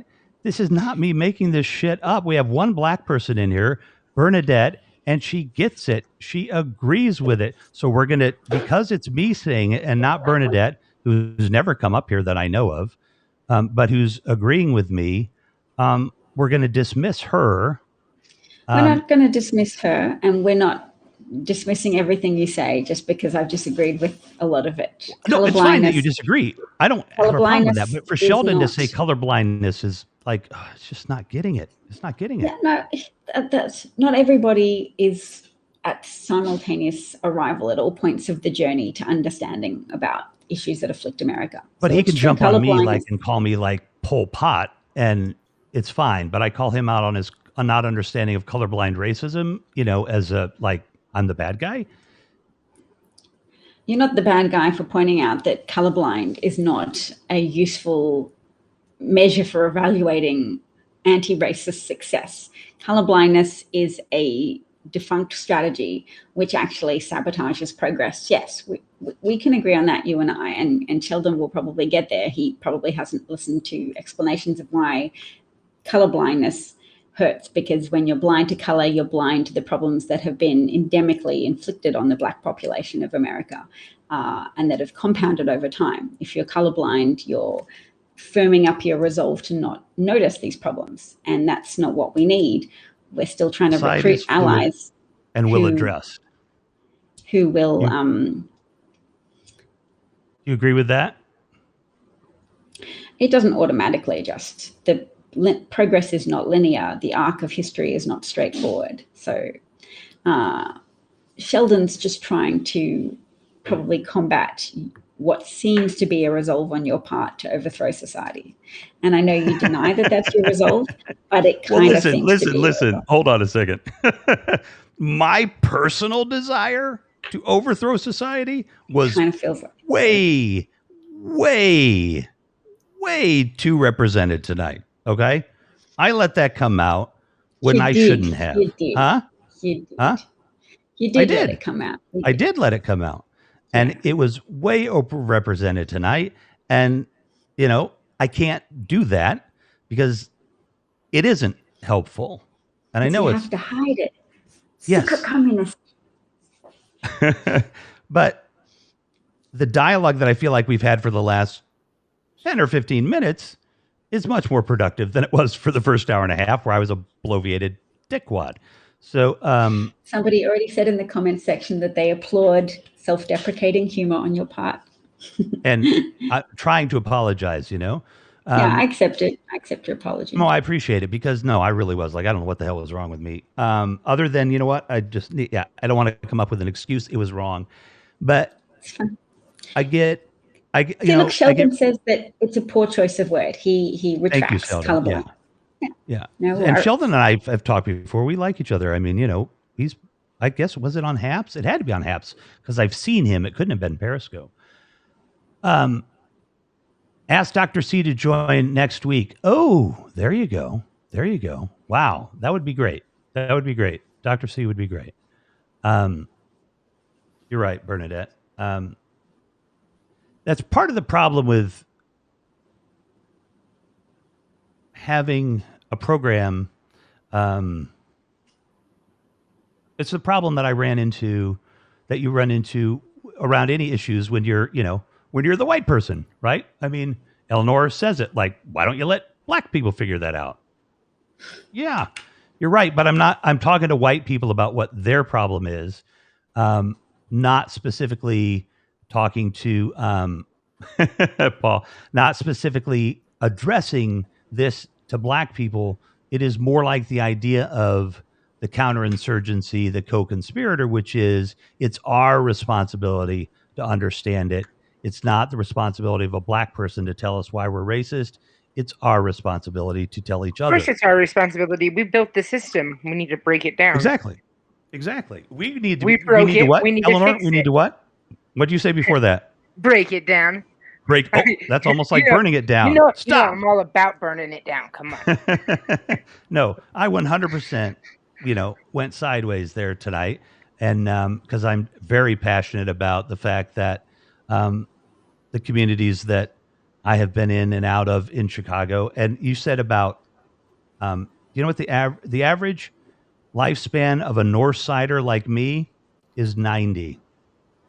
The average lifespan of a South or West Sider black person is 65 in Chicago.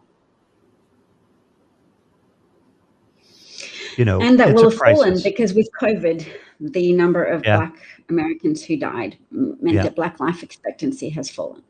Yeah, it'll get worse. So, but the trajectory was actually increasing previously to the pandemic. That's good to know. That's good to know. Relative to the trajectory of white life expectancy, which was slightly plateauing and decreasing, in large part because of the deaths of despair, the pattern of early deaths of middle-aged white people in communities where they were increasingly taking drugs, committing suicide by one way or the other. Right. And I'm imagining that white despair is very linked to the was very segregated, hugely segregated worldview perpetuated by conservative media. So that type of aggrieved entitlement is not conducive to long life. And I would say too that even though I was a train without a track, the point of view that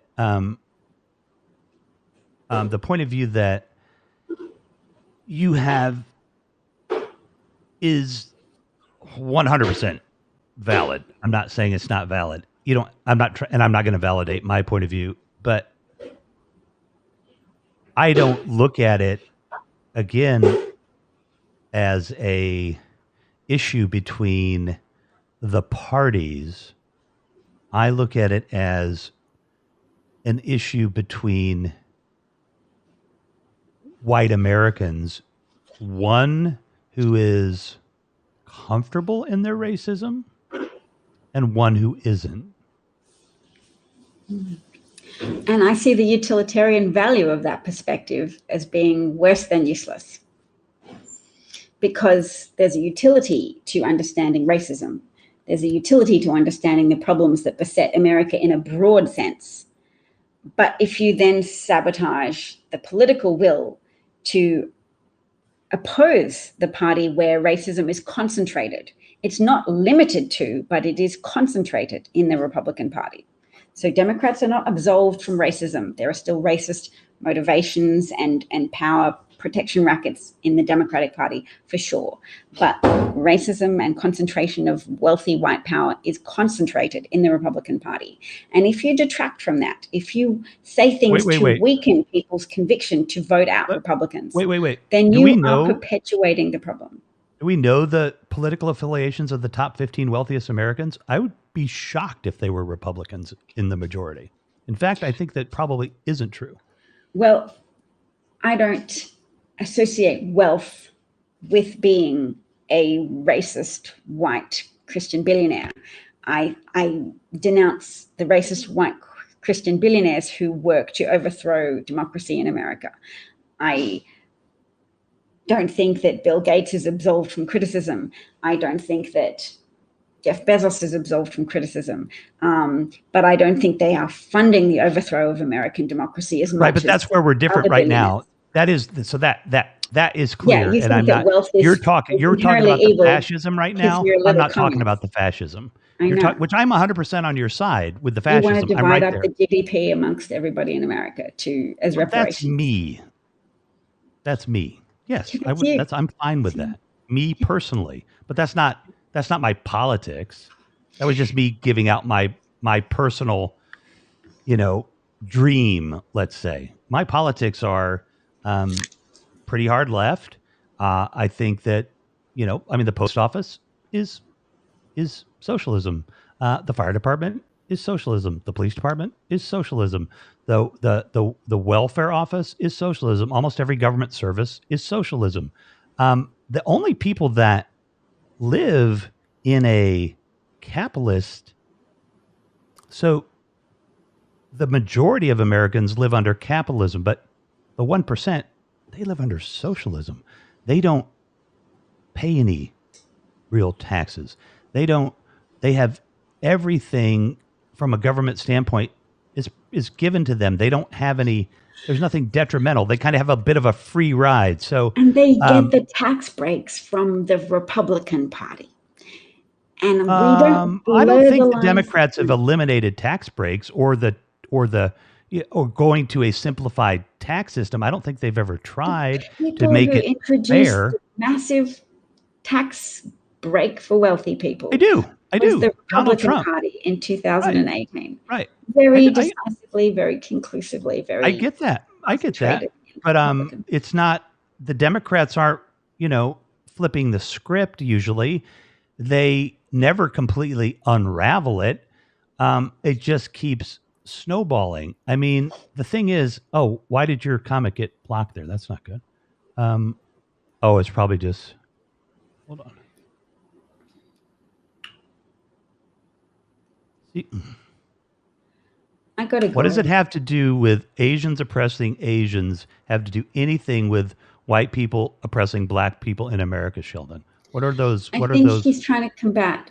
While he types his own explanation, I will say that he might be trying to undermine your rhetoric that says whiteness is inherently oppressive and wealth is inherently oppressive, because he probably doesn't want you taking American exceptionalism in that flip state of America is so exceptionally bad that other people can't really discuss it with us and we can't hope to reform it. It has to be burned.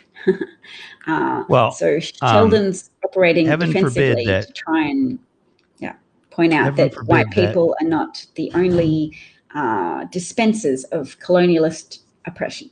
Yeah, but see, again, Americans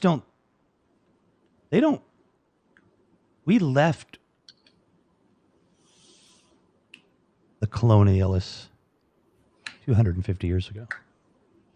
Colonialism endures. I get it. But this is not England. This is not Australia. It is very different here. The way that our government functions is very different. This is a democratic republic with a basically there's no other government in the world like this government.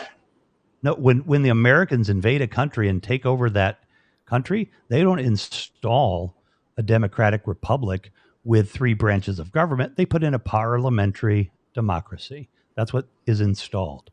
This is a very unique place. Not all places are unique, but this is a very unique place politically. And but if you're saying that because you want to say it's uniquely politically bad, then you're just no. You just have a different permutation of American exceptionalism. No, I see. Than the people who try and say America's beyond criticism. Yeah, see, I just think that if you ask that question to the millions and millions marginalized black and brown people in this country, I just don't think they're going to agree with your side, Dev. I don't think they're going to agree with you at all. What's my side? Your side is trying to say that white privilege and white supremacy aren't almost innate in the individual. You're trying to say that it's not whiteness. The whiteness in this definition here, our history and culture have allowed privileges associated with whiteness and disadvantages associated with color. I'm going to interrupt your straw man. I am not your straw man. I am not somebody denying that white privilege and white supremacy play a role, and that role is not dispersed across American society. So no straw man, not me, not today. Okay, so I mean, I think we should have this dialogue with, let this dialogue happen with people of color. I'll put it together. I'll see what I can do and let them talk about structural racism and whiteness. And, you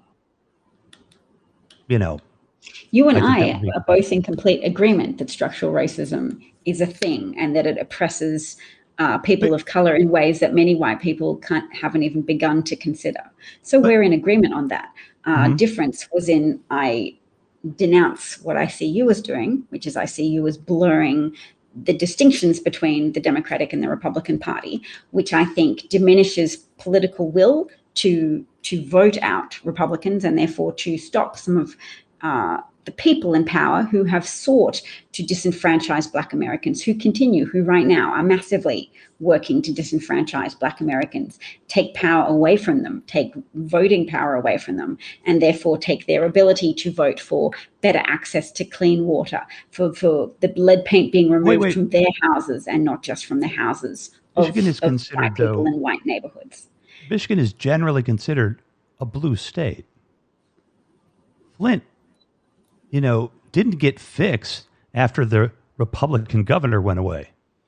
Still not fixed. No. Still not because fixed. They paid millions and millions of dollars to change, to criminally change their water supply from, from the lake to the river. No, what happened was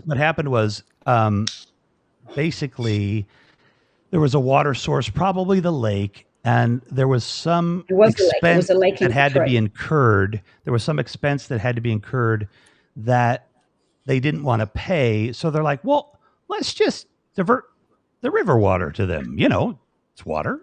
It's fine. Mm-hmm. And I'm guessing the treatment plants or whatever, well, there's actually there was a high bacterial content in there was a high bacterial content in the river.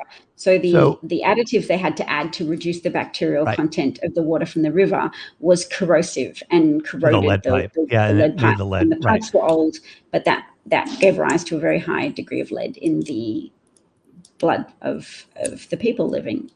But my point is, under what's her name, seriously, they could have solved that since it became a crisis. What's it been, 8 years? I don't know how long it's been. They could have replaced every freaking lead pipe in that whole city 3 times over by now, and they didn't do it. That will tell you, to my mind, that there's still a problem with liberal governments who aren't taking care of marginalized people. A big problem. Look at Denver. You have a Democratic mayor and freaking destroying homeless people. He's not helping them at all. And he used to be homeless. He ran on helping the homeless. He's made homelessness illegal. How is that even a thing? How do you lose your home and then you get arrested because you lost your fucking home? What is wrong with humanity?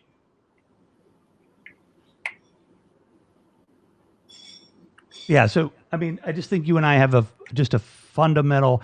Yes, I'm a bloviated ass sometimes who has... you are so beautiful, Rev. Hey, Desiree, I love you too. You probably haven't been in here, though. You still might not love me. No, I know you will. I think you and I do have a fundamental difference, which is we see whiteness differently.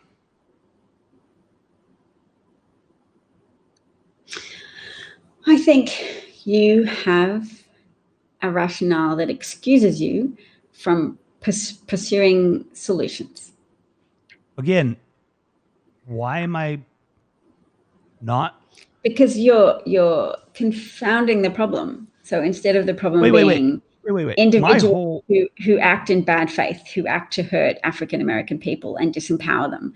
And No. That's wrong. It needs to stop. But that's not the only problem. You're stuck and fixated on the Trump right-wing genocide going after people right now. I'm fixated on the long I'm looking problem. at some some big threats, yes. Yes. But I have also I'm said looking that at the long racism threat. is not limited to the Republican Party.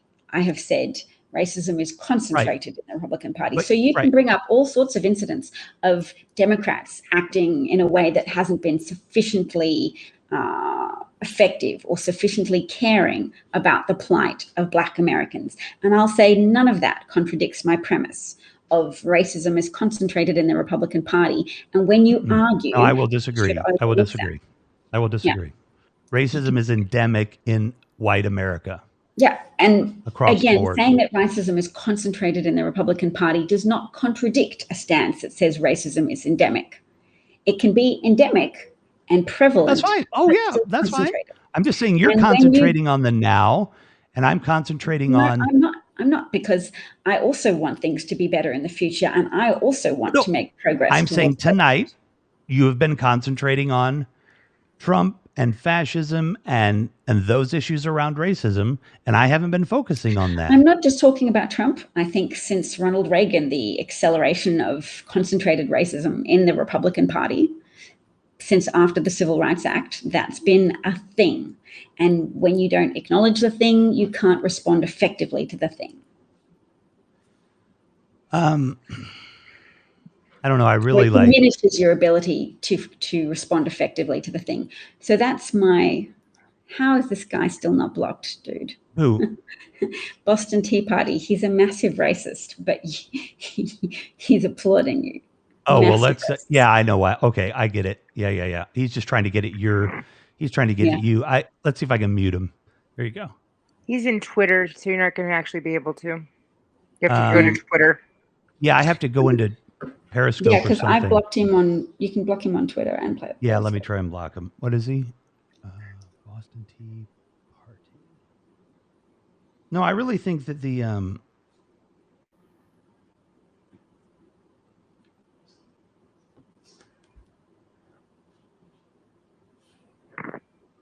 Oh yeah, Sheldon's referencing a good article about some of the trajectory of American politics since Reagan.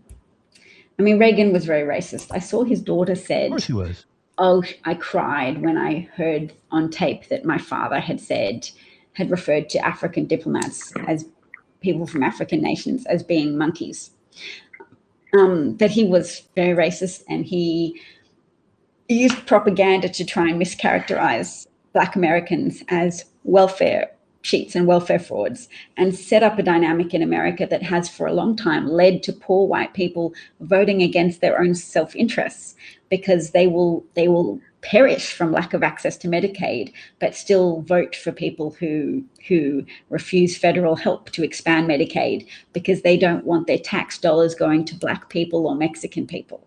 And that's how fervently self-sabotaging of white interests it is to be racist in America. Because, I mean, the point you made before, justice, when there is injustice for some, there is injustice for all. It's true. And racism is a double-edged sword that makes some people feel superior. It gratifies them emotionally, even as it impoverishes them. It's called Jim Crow South.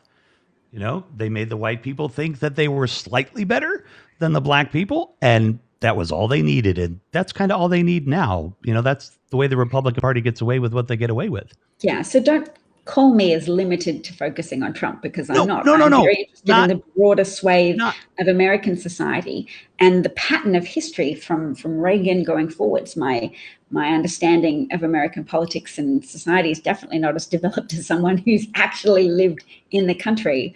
But don't discredit my work. No. I was only specifically speaking to tonight. I wasn't hearing you talk about or necessarily agreeing with some of the things that you probably would agree with, other than my, misbehavior.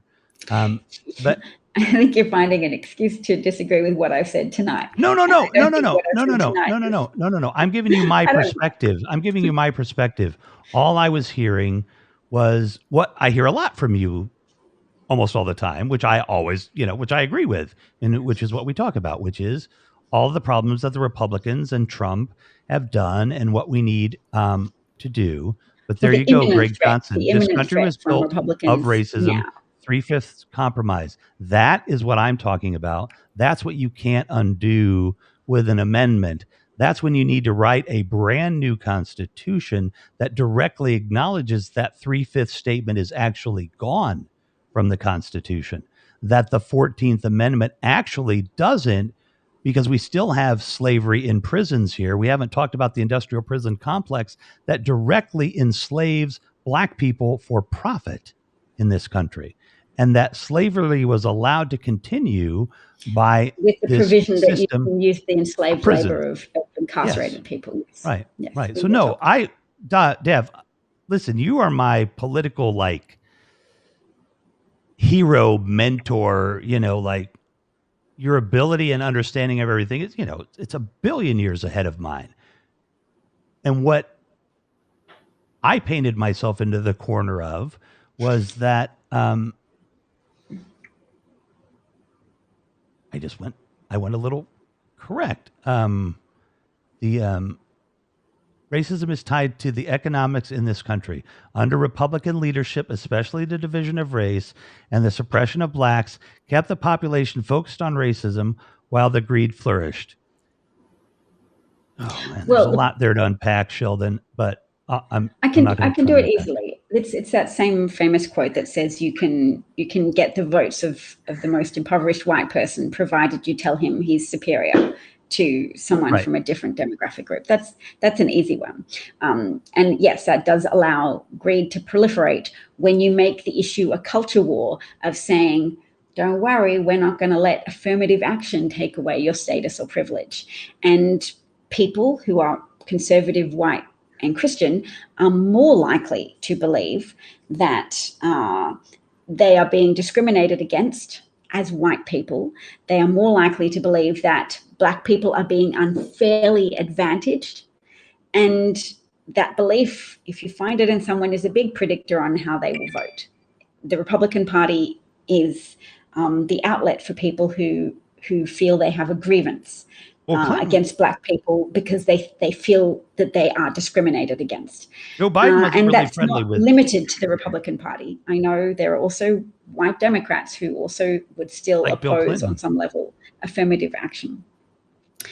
Well, you say Bill Clinton, and I know there was the crime bill. And there was also the work that they did where they went in that direction of against. They took away a lot of the things that we used to call welfare. They greatly reduce access to systems, to resources, to money as appeasement. Really, because for some other what I heard, political things. Hillary Clinton in 1992 was generating a proposal for universal health care. Yeah, but she wasn't the president. No. She didn't sign the bills that oppressed Black people. And the bill didn't pass, but she was Right. working on that legislation. Right. Rev, you are correct with the prison system and Black people being incarcerated. As the white flight of slavery, New Age oppression, that's what I gathered from your statement. No, DavKat would agree with that, I think, probably. Yeah, I will. Right. Dav 2024, Make America Great Again. Ooh. Yeah. He said, Make America think again. Oh, think. Sorry, that was just my brain filling it in. When feelings of superiority instilled in the white, I know where he's going to go here. Bill Clinton I'm going to blow everybody kisses and go have lunch. Mwah. Thank you. Thank you, Rev. I know we were getting a little bit off the rails with our conversational dynamic earlier, but I appreciate your efforts to put it back on track. And I'm not perfect. I'm not perfect either, so I'll put that out there. Well, sometimes, let's. Will we see you next week? Yeah. Well, hold on.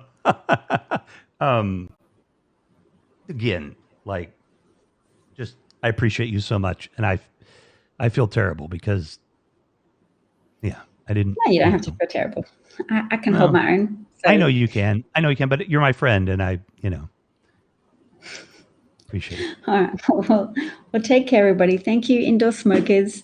Thank you, Sheldon, Bernadette. Holy crap! It's 11:30. Yeah, Oh my Frank. God. Okay. Thank you for your admonitions. No, your encouragement to run for office. I know Oh yeah. it's a turn of phrase, and that someone not born in America can't be president, even if they migrate.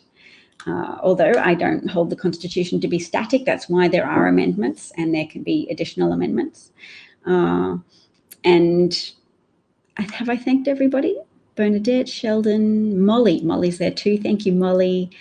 Rose, everybody, lovely to see you all, and take care. I will see you on this show next Thursday. And what's your show like? I've seen you broadcasting. Are you broadcasting at a consistent time right now? Not that consistent. Not that consistent? Well, do me a favor when you broadcast, like shoot me a WhatsApp thing and I'll tweet it out there and stuff for you, okay? Because Awesome. we need lots of people following you. I want to do everything I can to make that happen. So, Thanks for having.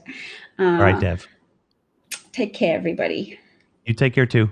We'll see you later. Bye. Oh, just hit exit at the bottom. There we go. Oh, yep.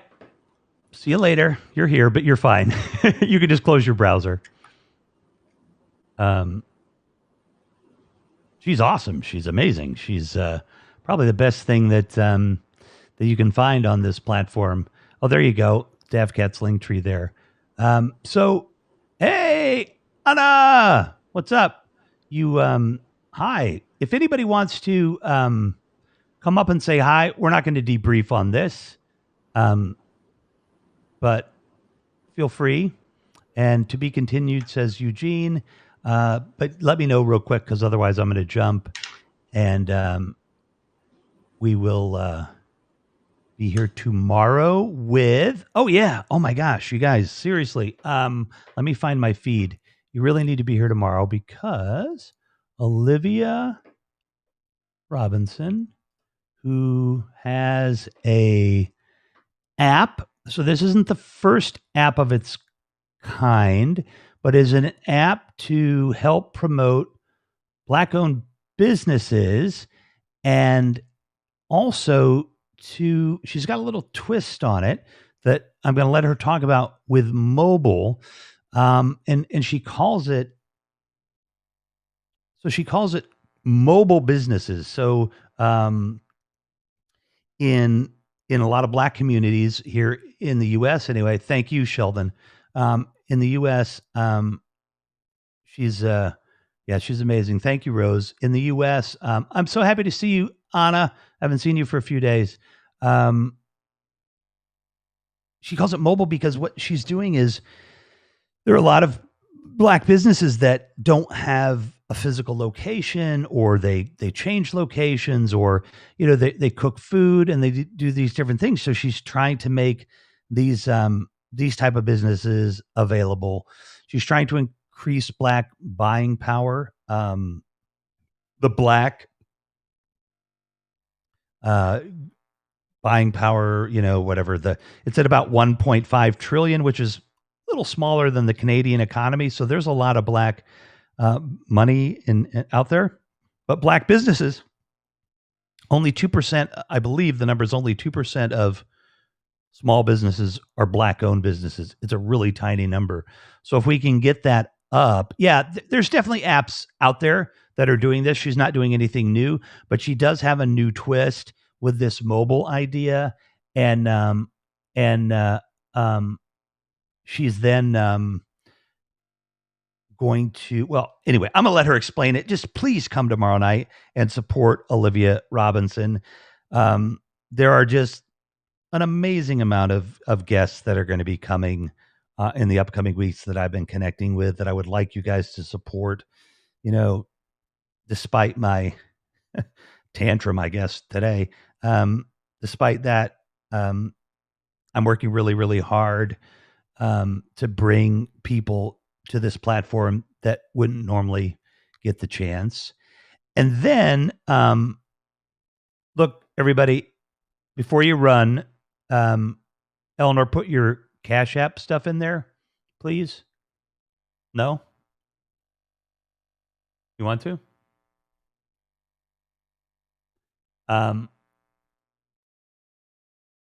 Anyway, if you just DM me if you want to see if we can help figure out some ways to help Eleanor out. Yeah, thanks, Eleanor. I mean, Bernadette. But anyway, yeah, please support Olivia. She's amazing. It'll be great. And I appreciate all of you. So I will see you tomorrow. And peace be with you. And namaste.